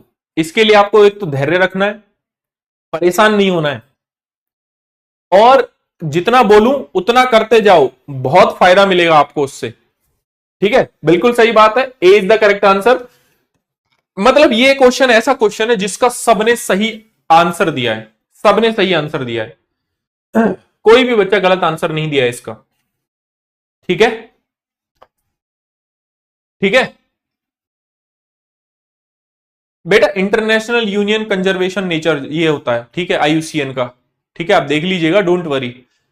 अभी आप जब फाउंडेशन पढ़ लोगे, जो बेसिक चीजें पढ़ लोगे, सब समझ में आ जाएगा। मैं बार बार ये कह रहा हूं कि हैव सम पेशेंस, क्यों आप पेशेंस नहीं रखते हैं, ठीक है, लेकिन आप साथ चलने के लिए तैयार हैं? आप ये बताइए, आप साथ चलने के लिए तैयार हैं? मॉर्निंग में भी करा देंगे। आप देखो करंट अफेयर इतना, यस करंट अफेयर इतना डायनेमिक है, यूपीएससी इतना डायनेमिक है कि आपको जो समझा रहा हूं उसमें ध्यान दीजिए। और ये यहां आपको खड़ा होकर पढ़ा रहे हैं ना, कोई भी टीचर आपको पढ़ा रहा है ना, कम से कम 5 साल वो पढ़ा के आया है, 5 साल। और मैं इंग्लिश मीडियम और हिंदी मीडियम दोनों में पैरेलली पढ़ाता हूं, ना तो मुझे इंग्लिश के साथ समस्या है, ना मुझे हिंदी के साथ समस्या है। मेरी इंग्लिश भी उतनी अच्छी, उतनी ही हिंदी, उतनी अच्छी मेरी हिंदी है। तो लगातार जिनको 2025 में अटेम्प्ट देना है, भरोसा रखो, आपका आप खुद ही 1 से 2 महीने जब होंगे ना, 1 से 2 महीने जब होंगे ना, आप खुद महसूस करोगे कि हमने क्या सीखा है, क्या हमने सीखा है, ठीक है। आपका हाथ पकड़ के वहां तक आपको लेके जाएंगे, लेकिन लेकिन लेकिन हैव सम पेशेंस, धैर्य रखो। अदरवाइज आप ये चीजें पूछोगे, सर ज्योतिर्लिंग क्या है, सर आपकी उम्र क्या है, सर आपके कितने बच्चे हैं, सर आपकी शादी हुई कि नहीं हुई है, सर आप कहां रहते हो, इन सब चीजों में ध्यान नहीं देना है। सर आप बहुत अच्छे दिखते हो, अचार डालोगे। अरे काम क्या है, मेन काम क्या है? हिंदी वालों के साथ यह समस्या है, हिंदी वाले बच्चे इधर उधर की बातें बहुत करते हैं। अरे भाई साहब फोकस रहो। कोई कह रहा है कि हम आपका आंसर नहीं देते, इतने सारे बच्चे क्लास में किस किस का आंसर दें?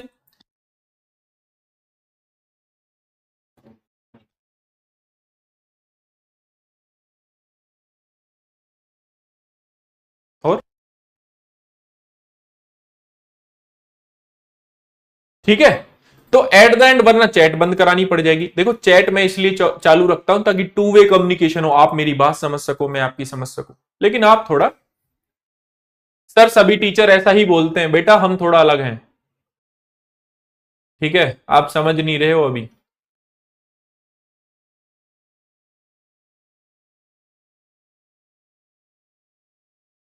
ठीक है, आप समझ नहीं रहे हो अभी, अभी धीरे धीरे समझ में आएगा आपको, धीरे धीरे समझ में आएगा, अभी नहीं आएगा, क्योंकि मुझे पता है आपके साथ क्या इशू है। आपके साथ इशू ये है कि एक तो आप शाम को थक जा रहे हो, इशू ये है कि आप लोगों को अभी फाउंडेशन नहीं पढ़ा है, तो आपको एक गहराई समझ में नहीं आ रही है टॉपिक की।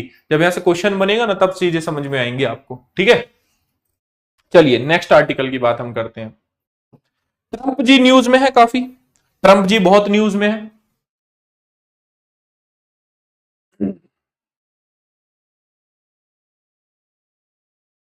ठीक है, ट्रंप काफी न्यूज में है। पहली बार ऐसा हुआ है कि कोई भी अमेरिका का राष्ट्रपति, टोटल इन पे 34 केसेस थे और 34 के 34 में ये दोषी पाए गए हैं, ठीक है। इनके केस के बारे में आई होप आपको पता ही होगा। तो बेसिकली एक स्टोमी डेनियल करके एक बेसिकली यहां पर एक पॉर्न स्टार है, और उनके केसेस में ये फंसे थे, और इन्होंने इनके संबंध उनके साथ थे। तो इन्होंने क्या करा, इन्होंने क्या करा, इस बात को समझो, इन्होंने क्या करा कि अपने जो संबंध है उनका खुलासा ना हो जाए, उनका संबंध का खुलासा ना हो जाए, इसके लिए उन्होंने उनको पैसे दिए, जबकि क्योंकि वो उनको ब्लैकमेल कर रही थी। तो टोटल इनके ऊपर 34 केसेस लगे। अब ये जो 34 केसेस लगे, इसमें ये क्या पाए गए, दोषी पाए गए। तो फाइनली अब ये क्या जाएंगे, मे बी 11 जुलाई को इनका फैसला होना है, 11 जुलाई को इनको कोर्ट सजा सुनाएगी, तो ये जेल जाएंगे। तो यहां पर सवाल ये उठता है, यहां पर ये सवाल ये उठता है कि क्या ये जेल से चुनाव लड़ सकते हैं, क्या जेल से ये प्रेसिडेंट बन सकते हैं? तो बस ये बात आपको याद रखनी है। तो ऑफ कोर्स ये यहां से जेल से बन सकते हैं, क्यों बन सकते हैं, चलिए इसके बारे में हम चर्चा करेंगे। हमें अमेरिका के राष्ट्रपति वर्सेस भारत के राष्ट्रपति के बारे में हमें बात करनी है। तो चलिए पहले हम अमेरिका के राष्ट्रपति के बारे में बात करते हैं। तो देखिए, अगर कोई व्यक्ति, अगर कोई देखो, जब फाउंडेशन पढ़ोगे ना, फाउंडेशन, यस, जब फाउंडेशन पढ़ोगे ना, यस, जब फाउंडेशन पढ़ोगे ना, और जब प्रेसिडेंट का टॉपिक पढ़ोगे उस पर फटाफट उत्तर दोगे। क्यों? क्योंकि ये सब सीख लिया आपने। चलिए अमेरिका के राष्ट्रपति के बारे में हम जानते हैं पहले। तो अमेरिका के राष्ट्रपति का कार्यकाल कितने वर्ष का होता है? कार्यकाल कितने वर्ष का होता है? इनका कार्यकाल होता है 4 वर्ष का। 4 वर्ष का। जबकि भारत के राष्ट्रपति का कार्यकाल कितना होता है?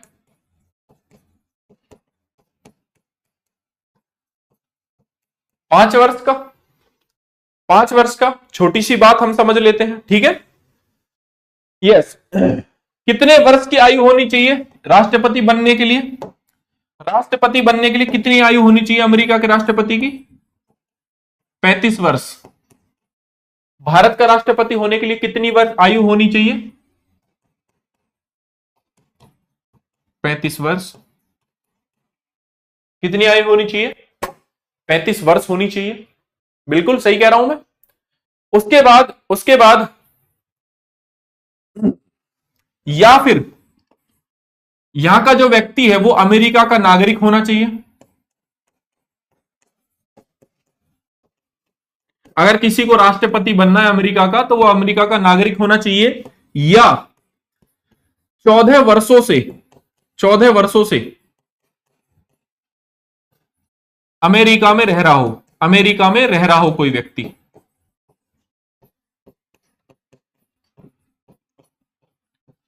अब बहुत सारे बच्चे पूछेंगे, अब पूछो कि सर ये नियम क्यों है? अरे ये बनाए गए नियम है, बनाए गए नियम है। बस ये बात यहां याद रखनी है कि यहां पर भारत का नागरिक होना चाहिए।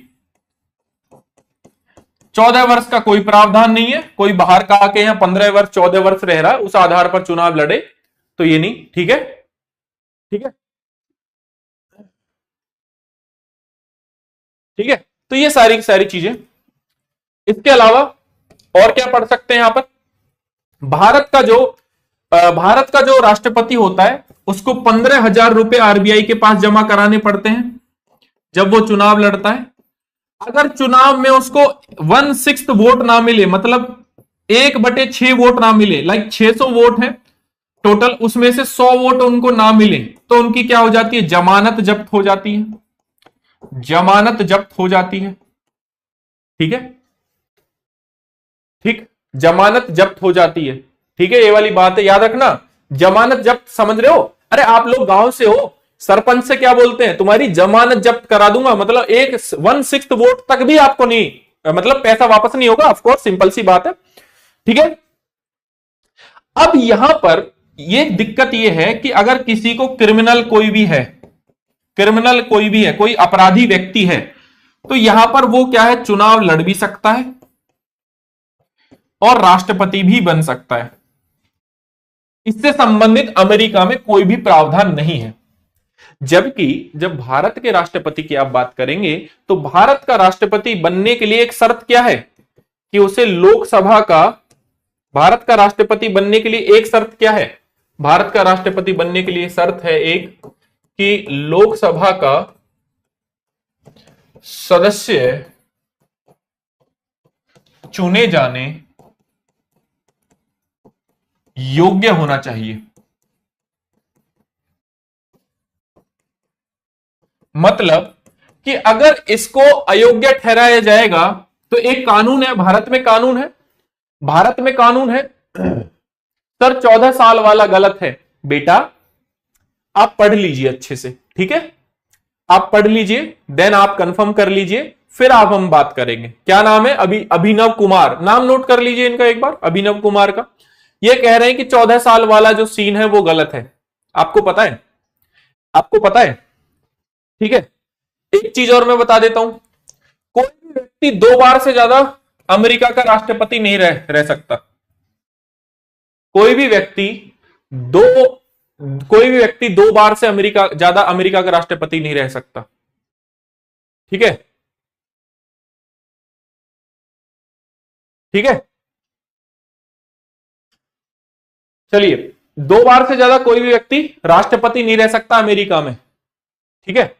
ये नियम है, और नियम ये कोई ऑथेंटिक सोर्स से नियम लिए गए, ये कोई हवाबाजी में नहीं है। पढ़ लो, सर्च करो, ठीक है। जितना सर्च करती है ना हमारी टीम और हम, उतना तो आप देखते तक नहीं हो, अभी जो आपको भारत रत्न पढ़ाया था ना, और ये पद्म पुरस्कार पढ़ाया था, 3-3 4-4 पेज का पीडीएफ है। ठीक है, 2 बार से ज्यादा भारत में कितनी भी बार बन सकता है। कोई व्यक्ति यहां पर अगर लोकसभा का सदस्य चुनने लायक है तो भारत में एक कानून होता है, भारत में एक कानून होता है, आरपीए 1951, आरपीए 1950, ये 2 कानून है। आपकी लक्ष्मीकांत की बुक में एक चैप्टर है special, I think if I am not wrong, chapter number 72। ठीक है, चैप्टर नंबर 72। तो चैप्टर नंबर 72, अरे मजाक थोड़ी है, अगर हमसे क्वेश्चन पूछना है ना, बहस करनी है, तो अपने पास बेटा बहुत सारी चीजें लेके आना इधर। ठीक है, वरना तो फिर एक क्वेश्चन में अटक जाओगे। ठीक है, दिक्कत लग रही है तो चेक कर लो। तो आरपीए 1951 इन पे लागू होता है। तो बेसिकली लोकसभा का सदस्य अगर कोई आपराधिक व्यक्ति होता है तो उसको डिस्क्वालीफाई किया जाता है कि नहीं किया जाता? चुनाव लड़ने से डिस्क्वालीफाई किया जाता कि नहीं किया जाता? ठीक है, डिस्क्वालीफाई किया जाता कि नहीं किया जाता? बिल्कुल किया जाता है। तो मतलब हमारे यहां अगर कोई आपराधिक बैकग्राउंड का व्यक्ति है तो वो चुनाव नहीं लड़ सकता, जबकि अमेरिका में कोई आपराधिक व्यक्ति है वो चुनाव लड़ सकता है और राष्ट्रपति भी बन सकता है। नवंबर में चुनाव है, नवंबर में चुनाव है, नवंबर में चुनाव है। और ट्रंप को अगर सजा हुई ना 3-4 साल की, तो देखना वो प्रेसिडेंट के इलेक्शन में खड़ा होगा जेल से। नियम है वहां के। और ये भी बता दूं, अरे मैं तो चाहता नहीं कि आप लोगों से इतनी बहस करूं, 2 बार से ज्यादा कोई भी व्यक्ति, 2 बार से ज्यादा अगर कोई भी व्यक्ति वहां का राष्ट्रपति नहीं चुना जाएगा। उन्होंने अपने संविधान में संशोधन करके ये बात लिखी है, और 22वां संविधान संशोधन है अमेरिका का, जाके पढ़ लो, जाके पढ़ लो। ठीक है, तो ये तो भूल ही जाओ। ठीक है, आरपीए का बेटा, आरपीए का फुल फॉर्म होता है रिप्रेजेंटेशन ऑफ पीपल एक्ट। ठीक है, रिप्रेजेंटेशन ऑफ पीपल एक्ट। ठीक है, ठीक है, 22वां संविधान संशोधन पढ़ लेना। ठीक है, तो समझ में आ जाएगा।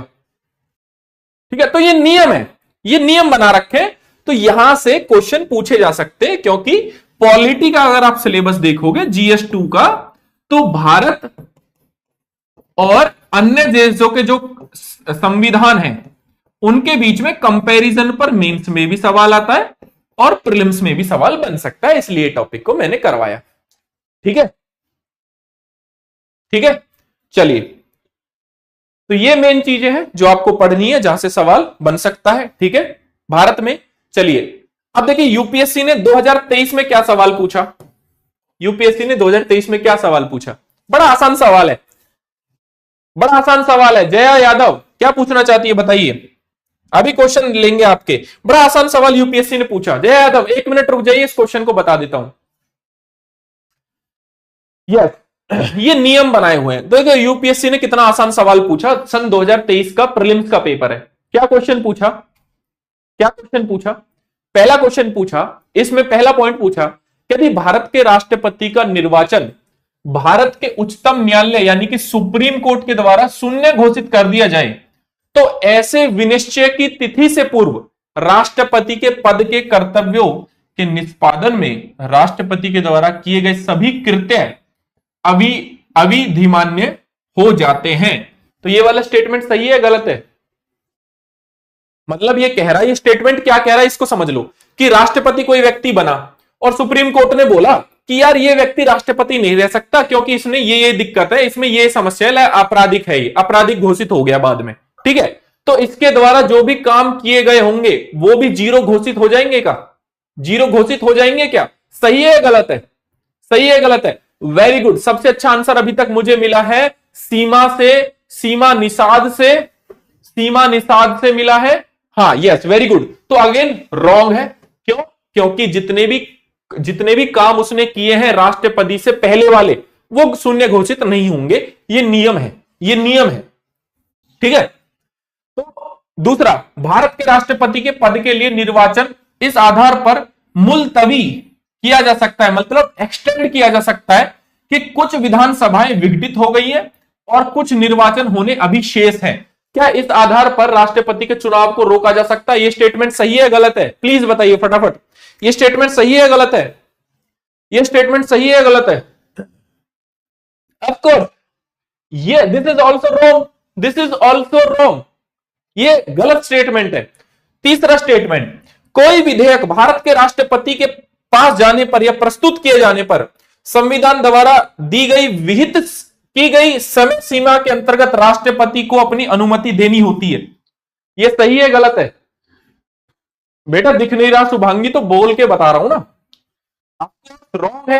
क्यों? अब देखो, फिर अमेरिका के राष्ट्रपति आपको जानना पड़ेगा।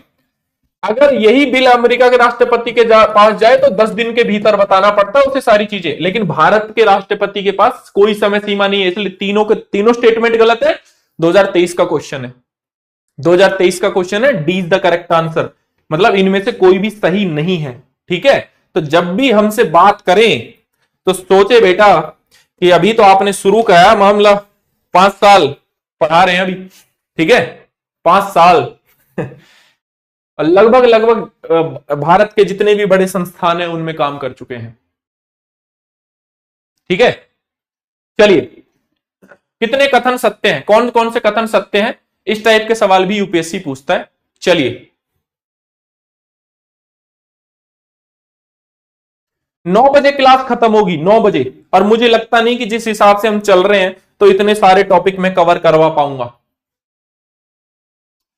यूएसए का जो राष्ट्रपति है, उम्मीदवार 2 बार ही से ज्यादा राष्ट्रपति नहीं बन सकता, जबकि भारत का एक व्यक्ति कितनी भी बार राष्ट्रपति बन सकता है।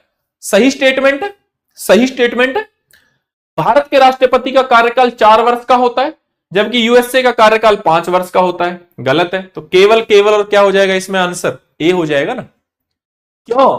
ट्विस्ट देखो, ऑप्शन में ट्विस्ट देखो कि भारत के राष्ट्रपति का कार्यकाल 4 वर्ष का कर दिया और यूएसए का मैंने कर दिया 5 वर्ष का, और पूछ रहे कथन कौन सा सत्य है, ये तो गलत हो गया ना। A answer.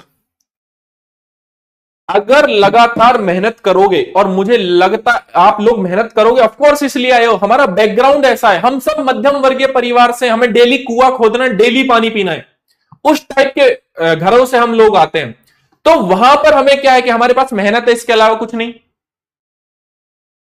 ठीक है, क्वेश्चन समझ में नहीं आया, अगर क्वेश्चन ही समझ में नहीं आ रहा तो फिर बेटा मैं क्या कर सकता हूं इसमें, बताओ।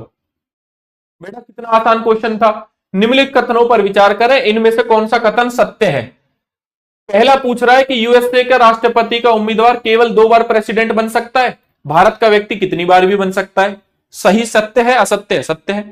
ठीक है, और भारत के राष्ट्रपति का कार्यकाल 4 वर्ष का होता है, यूएसए का राष्ट्रपति का कार्यकाल 5 वर्ष का होता है, ये गलत है, इसलिए ए आंसर आ गया।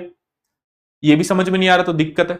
तो बेटा याद रखना कि हम उस बैकग्राउंड वाले लोग हैं कि हमें डेली कुआं खोदना है, डेली पानी पीना है, और जब अगर ऐसी हालात हो तो हमारे पास मेहनत के अलावा कोई ऑप्शन नहीं है। डोंट वरी, किसी को समझ में नहीं आ रहा, थोड़ा सा अपने आप को समय दीजिए, लगातार प्रैक्टिस करिए, झोंक दीजिए अपने आप को। कोई आपको डीएम बना देगा जिले का, इस आधार पे बनाएगा क्या कि आपको एक मामूली सा क्वेश्चन समझ में नहीं आ रहा है, आपको इस आधार पे बनाएगा कि आप फटाफट काम कर पाओ। फटाफट काम करना है आपको, निर्णय लेने हैं। ऐसे निर्णय लोगे, अरे सर अभी तो समझ में नहीं आ रहा है कि चल क्या रहा है, पहले भाई थोड़ा पानी पिएगा, चाय वाय पिएगा, भाई जरा सोचेगा, फिर उसके बाद भाई साहब जरा जवाब दिया जाएगा।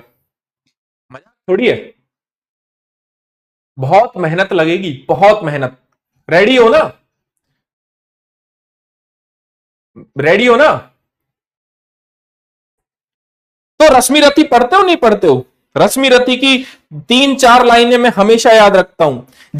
जब मैं डिमोटिवेट होता था, मतलब अपनी तैयारी के दौरान, जब मैं क्या करता था, याचना नहीं अब रण होगा, जीवन जय या की मरण होगा, टकराएंगे भू नक्षत्र निखर, बरसेगी भू पर अग्नि प्रखर, फण शेष नाग का डोलेगा, विकराल काल मुंह खोलेगा। ये सब इतना पढ़ा है, टिप्स पे है, टिप्स पे है। जो लोग तैयारी के दौरान इस गर्मी में खाना भी बना रहे हैं और कूलर और पंखे में रह रहे हैं, सलाम है उन लोगों को इतनी गर्मी में। ठीक है, डोंट वरी, सिर्फ ये क्लास और मेरी डेली लाइव वाली क्लास करते रहिए, 1 महीने बाद आपको समस्या ही नहीं पड़ेगी, कोई समस्या नहीं आएगी करंट अफेयर में। बस जुनून होना चाहिए कुछ करने का कि हम कर लेंगे, फालतूबाजी नहीं। सर आपकी उम्र कितनी है, आपके बच्चे कितने हैं, ये सब नहीं होना चाहिए। है कौन सा ऐसा विघ्न जग में जो टिक सके नर के मग में। ठम ठोक ठेलता है जब नर, पर्वत के जाते पांव खड़। मानव जब जोर लगाता है, पत्थर पानी बन जाता है। रश्मि रथी चैप्टर 3 का तीसरा या चौथा पैराग्राफ। ये मोटिवेशन रहेगा। आपको कुछ करना है ना लाइफ में, तो मोटिवेशन हमेशा रहेगा। ठीक है। गुण एक से एक प्रखर, छुपे मानवों के भीतर, है ना। वाटिका और वन एक नहीं, आराम और रण एक नहीं, ये आपको देखना पड़ेगा। ठीक है, चलिए मेंस के कुछ आर्टिकल करते हैं, लेकिन उससे पहले जो सबसे पहला आर्टिकल जो हमें कवर करना है दैट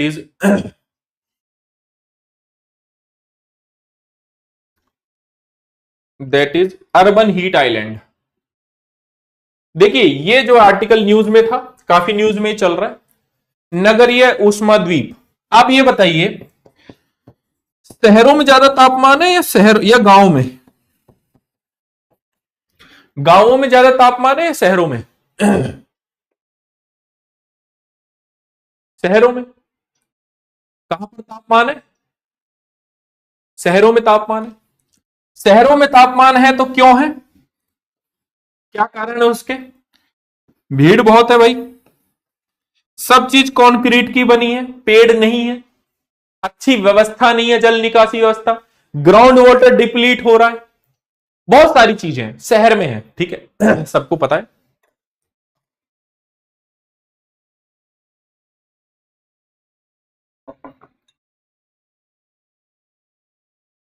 प्रदूषण है, इंडस्ट्री बहुत ज्यादा, कितनी अच्छी पॉइंट किसी ने लिखा है, कारखाने बहुत ज्यादा है, भीड़ है, पॉपुलेशन है, पॉल्यूशन है। दिल्ली का तो गंदा हाल है, मैं दिल्ली में ही रहता हूं, दिल्ली से ही पढ़ाता हूं। ठीक है, तो इसकी वजह से अब क्या हो रहा है कि जैसे जैसे जून की गर्मी होती है, जैसे जैसे जुलाई की गर्मी होती है, आपको पता है कि टेम्परेचर आजकल पहुंच जा रहा है 50-50 डिग्री, और इसकी वजह से कई लोगों की डेथ भी हो गई है। सबके घरों में एसी है आजकल, बिना एसी के कोई नहीं रहता शहरों में, और ना वो रह भी पाएगा।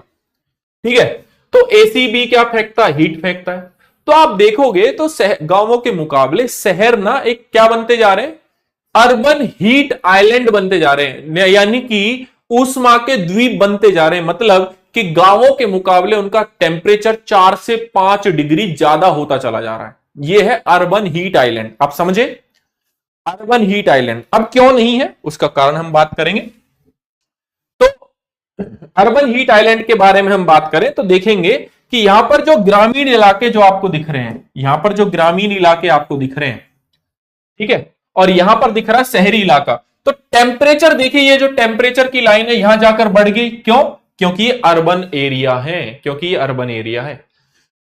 यहां कंक्रीट का है सब, यहां किस चीज का है? कंक्रीट का बना है सब, एसी लगाए हुए हैं सब, पेड़ नहीं है भैया, बिल्डिंग के ऊपर कांच है, बिल्डिंग के ऊपर कांच देखा है, glass building. Very good, Hemant Hemant ने कहा ग्लास बिल्डिंग, वही कहना चाहता था मैं, ग्लास की बिल्डिंग है। ये क्या करती है? हीट को अवशोषित कर लेती है, हीट को अवशोषित कर लेती है। ठीक है, इंडस्ट्री बहुत ज्यादा है, बहुत ज्यादा मात्रा में परिवहन है, ट्रैफिक है, तो इसकी वजह से यहां टेम्परेचर बढ़ता है, और इस टेम्परेचर के बढ़ने की वजह से क्या बन रहा है? अर्बन हीट आइलैंड बन रहा है, जिसको हम हिंदी में कहते हैं नगरीय ऊष्मा द्वीप। नगरीय ऊष्मा द्वीप क्या होता है? नगरीय ऊष्मा द्वीप अगर आपसे कोई परिभाषा पूछे तो आप लिख देना कि नगरीय ऊष्मा द्वीप से आशय एक ऐसे क्षेत्र से है, या ऐसे क्षेत्र के भीतर अपने आसपास के क्षेत्र की तुलना में अधिक तापमान का होना है। यह इसकी परिभाषा है। ठीक है, नगरीय ऊष्मा द्वीप की परिभाषा। ठीक है, ठीक है, there are many companies, yes. ठीक है, तो यह है नगरीय ऊष्मा द्वीप की परिभाषा। फिर हम बात करते हैं क्या कारण है नगरीय ऊष्मा द्वीप के। पहला कारण बताइए, आप लोग बताते हो या फिर मैं लिखूं चार चीजें लगातार? पहला कारण जो मुझे दिखाई देता है वो है शहरी निर्माण। हिंदी में हम बात करेंगे शहरी निर्माण। शहरी निर्माण, बुनियादी ढांचे का विकास,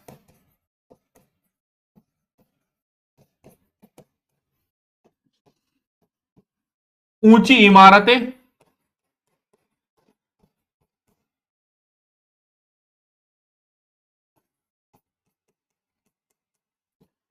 यानी कि कांच की ऊंची ऊंची इमारतें, है ना। इसके अलावा इसकी वजह से क्या होता है, ऊष्मा का अवशोषण। क्या होता है इसकी वजह से, ऊष्मा अवशोषण। क्योंकि हवा तो पार हो ही नहीं पाती, हवा पार नहीं हो पाती, तो ऊष्मा का क्या होता है, अवशोषण होता है। इसकी वजह से हीट आइलैंड बन जाता है। कोई भी एक एरिया है, दिल्ली इतना गर्म हो जाता है कि यहां पर अभी 50 डिग्री था, मैं दिल्ली में ही हूं, पूछिए मत कितनी गर्मी है, मैं बिना एसी के रह ही नहीं पाता हूं। ठीक है। दूसरा, मानव निर्मित, मानवीय कारक, मानवीय कारण।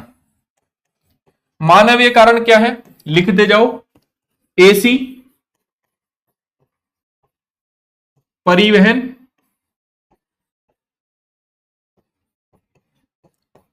प्रदूषण। एसी, परिवहन, प्रदूषण। ठीक है। और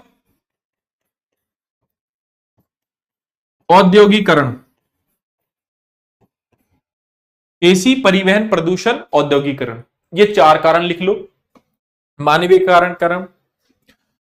अब मेरे बच्चे जो कह रहे हैं भूमि उपयोग, यानी कि भूमि उपयोग लिख लीजिए, भूमि है ये, मी, भूमि उपयोग। भूमि उपयोग में लिख लीजिए, पेड़ पौधों का ना होना,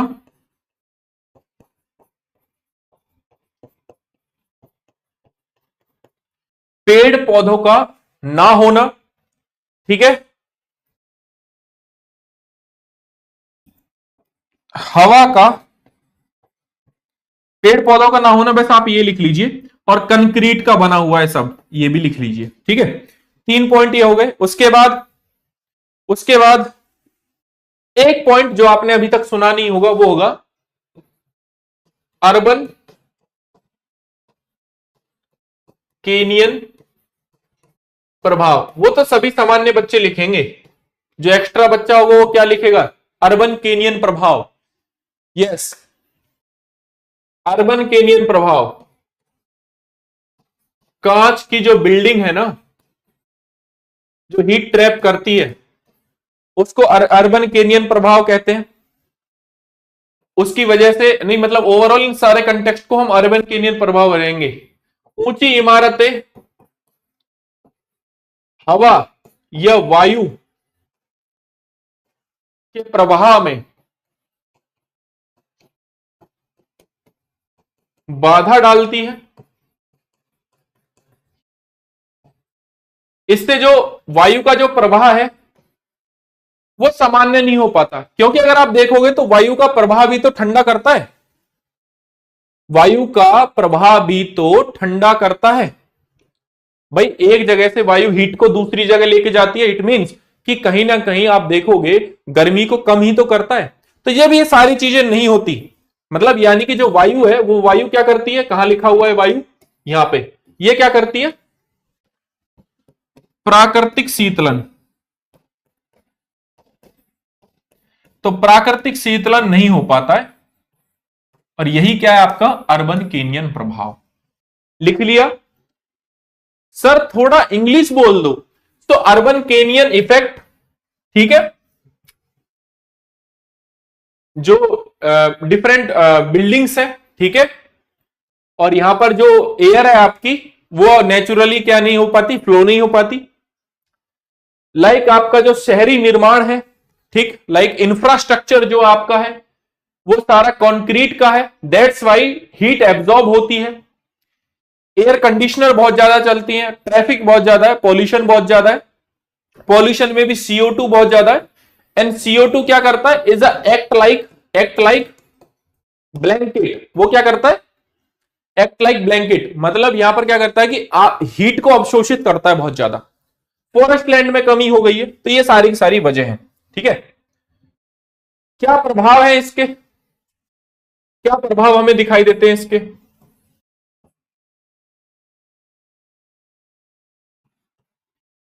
प्रभाव लिखिए, बताइए फटाफट। यस, क्या प्रभाव है इसके।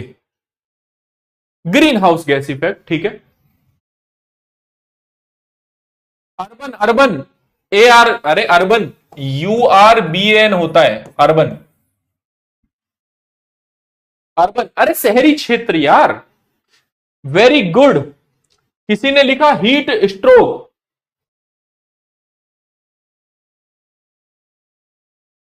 Heat stroke, very good.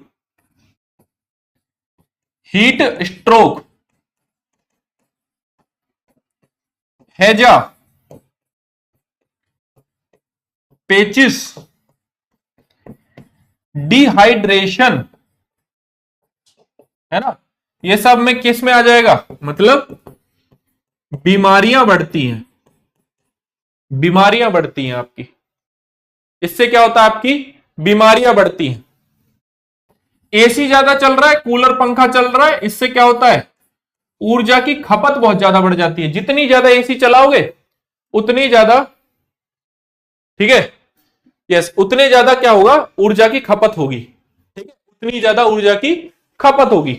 प्रभाव, इसका प्रभाव और क्या होगा, और क्या प्रभाव होगा इसका, जो आसपास पेड़ पौधे हैं, ये जीव जंतु है, वो मरने शुरू हो जाएंगे।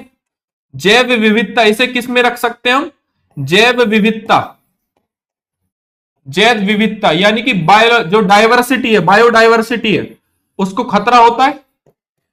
जंतुओं को पानी रहता, झील सूख जाती हैं, इसकी वजह से क्या मिलता है, वाटर लेवल डाउन होता है, सूख जाती हैं तो ये पानी नहीं रहता उपलब्ध, तो ये मर जाते हैं, ठीक है। जो वृद्ध बच्चे, वृद्ध हैं, बच्चे हैं, समाज के जो हाशिए पर खड़े हैं,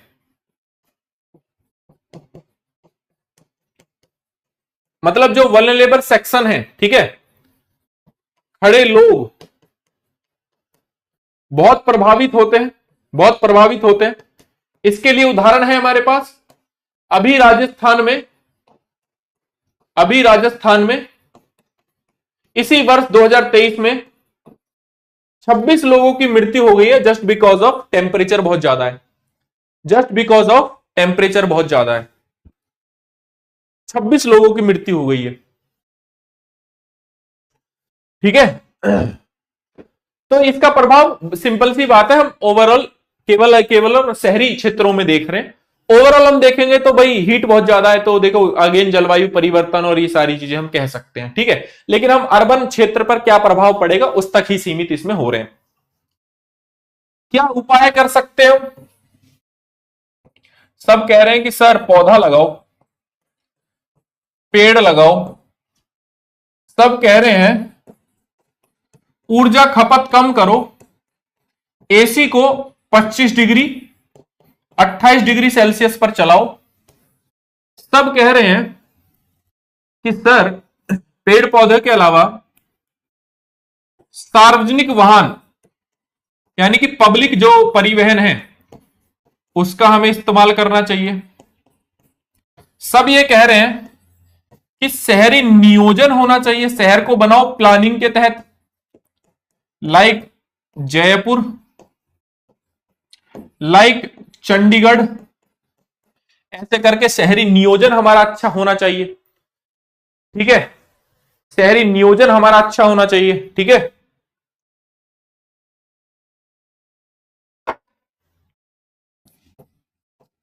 हरित अवसंरचना का निर्माण होना चाहिए, मतलब जो आप बिल्डिंग्स बना रहे हो उन बिल्डिंग्स में जो कांच की जगह सोलर पैनल का यूज कर लो, और उसमें बहुत सारे पेड़ भी लगाओ, बिल्डिंग में पेड़ भी बहुत सारे बिल्डिंग में लगाओ, ग्रीन बिल्डिंग बनाओ, हरित अवसंरचना, ठीक है। और घर को या घर का निर्माण जो है उस हिसाब से करना चाहिए कि ऊर्जा की खपत कम हो, घर का निर्माण उस हिसाब से जैसे व्हाइट पेंट, व्हाइट पेंट का यूज क्यों करना चाहिए घर पे, कोई बता सकता है। सार्वजनिक परिवहन, मेट्रो, मतलब कैसे समझाऊं आपको, बताओ, मेट्रो, बस, सरकारी बस, ठीक है, जो सरकारी परिवहन है उसका यूज करना है, सभी के लिए अवेलेबल पब्लिक ट्रांसपोर्ट।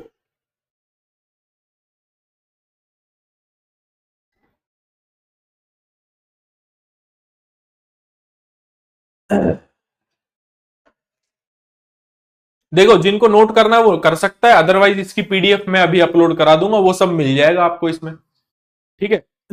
तो व्हाइट जब पेंट कराते हैं ना, तो आपका जो हीट होती है वो एब्जॉर्ब नहीं होती। जैसे कहते हैं कि जो गर्मियों में, जैसे जिस हिसाब की गर्मी बाहर पड़ रही है, ब्लैक शर्ट किसी को नहीं पहनना चाहिए, ब्लैक शर्ट नहीं पहनना चाहिए। आप देखते होंगे कि लड़कियों को बहुत ज्यादा परेशानी होती है गर्मियों में, है ना? क्यों? क्योंकि उनके जो बाल अगर आप देखोगे तो काफी बड़े होते हैं, जूड़ा वगैरह बनाती हैं, कान वगैरह ढके रहते, तो उनको क्या लगती है, बहुत ज्यादा गर्मी लगती है। सर आपकी राइटिंग समझ में नहीं आ रही है। देखो, ये कोई ब्यूटी कॉन्टेस्ट तो है नहीं, सारा पॉइंट पढ़ पढ़ के बताया है, मुझे नहीं लगता कि कुछ इसमें दिक्कत है। हाँ बिल्कुल, ऑफ कोर्स। तो यहां पर ये सारी चीजें हैं। तो अगेन रिफ्लेक्ट करता है, रिफ्लेक्शन। सबसे ज्यादा रिफ्लेक्शन कौन करता है? सबसे ज्यादा, इसको क्या कहते हैं, अल्बीडो। सबसे ज्यादा इसको अगर ज्योग्राफी में पढ़ोगे ना, तो इसको कहेंगे अल्बीडो। अल्बीडो सबसे ज्यादा किसका होता है, कोई बता सकता है? सबसे ज्यादा अल्बीडो किसका होता है? अरे पीडीएफ कैसे समझेंगे? पीडीएफ आप ऐसे समझोगे कि जो लिखा है, जो आपको बताया, इतना याद रह जाएगा आपको, आई होप, वरना तो फिर बड़ी समस्या की बात है। तो सबसे ज्यादा अल्बीडो किसका है? रिफ्लेक्शन, मतलब इसको ज्योग्राफी की भाषा में, वेरी गुड, किसी बच्चे ने आंसर दिया, क्या नाम है इनका? अंजलि कोई नाम है, अंजलि नाम है। इन्होंने कहा है कि सर बर्फ का अल्बीडो सबसे ज्यादा है। इसलिए आप देखोगे बर्फ के अल्बीडो की वजह से जब आप घूमने जाते हो ना, मनाली, शादी हो गई किसी की, किसी व्यक्ति की अगर शादी होती है तो हनीमून पे जाता है, वो हनीमून पे घूमने जाता है, मनाली, कश्मीर जाता है, ऐसी जगह जहां बर्फ पड़ रही हो। और फिर आप देखोगे कि वो पहनता है ब्लैक चश्मे। क्यों? क्योंकि अल्बीडो रिफ्लेक्शन इतना ज्यादा है कि उसकी आंखें खराब हो सकती हैं। ठीक है, उसकी आंखें खराब हो सकती हैं। ठीक है, ठीक है। तो जिनकी शादी नहीं हुई है, इट्स ओके। नहीं, अप्रोच का डिफरेंस है, अप्रोच का। ठीक है, चलिए, ठीक है। तो ये वाली बात हमें करनी है। अब एक आर्टिकल हमें पढ़ना है समावेशी विकास पर। देखो, मुझे तो नहीं लगता, मैं पढ़ाते पढ़ाते थकता नहीं हूं। आप लोग पढ़ते हुए क्यों थक जाते हो? अरे यूपीएससी की तैयारी करने का, या यूपी पीसीएस, स्टेट पीसीएस की तैयारी करने का जुनून और जोखिम उठाए हो, 2 4 5, अरे 8 10 घंटे कुछ नहीं होते। लोग 12 12 घंटे पढ़ते हैं, है ना? अनु अनु शर्मा है, रैंक 2। अनु शर्मा थी, क्या नाम है उनका, मैं नाम भूल गया। रैंक 2, 18 18 घंटे पढ़ी है। उनकी आंखों में, यहां पे देखोगे ना, यहां पे बिल्कुल काली हो गई थी वो, बिल्कुल अपने बच्चे को अपनी मासी के पास छोड़ के आ गई थी। ठीक है, तो चलिए कोई बात नहीं, इस आर्टिकल को मैं कंटिन्यू कर लूंगा बाद में। पीडीएफ आप इसकी मैं आपको दे देता हूं। ठीक है, तो चलिए इसको मैं आपको समझा दूंगा, डोंट वरी, नेक्स्ट टाइम हम इसको समझ लेंगे। तो अभी क्लास को करते हैं यहीं पर एंड। आपको इसकी पीडीएफ मिल जाएगी, नेक्स्ट क्लास में मैं समझा दूंगा सारी चीजें, क्योंकि नेक्स्ट क्लास में ये जो डाउट है ना, आज आपके जो पहली क्लास में शुरू होते हैं, वो मैं खत्म कर दूंगा। दूसरी बात जो आपको समझनी है, कल मेरी 6 बजे वाली लाइव क्लास में आना है। कल मेरी 6 बजे वाली लाइव क्लास में आना है, बहुत सारी चीजें वहां भी कवर होती हैं। ठीक है, चलिए, थैंक यू सो मच, जय हिंद। किसी को कोई डाउट है आप कमेंट बॉक्स में लिख दीजिए, मैं टीम से बात करके करा दूंगा। ठीक है, थैंक यू सो मच।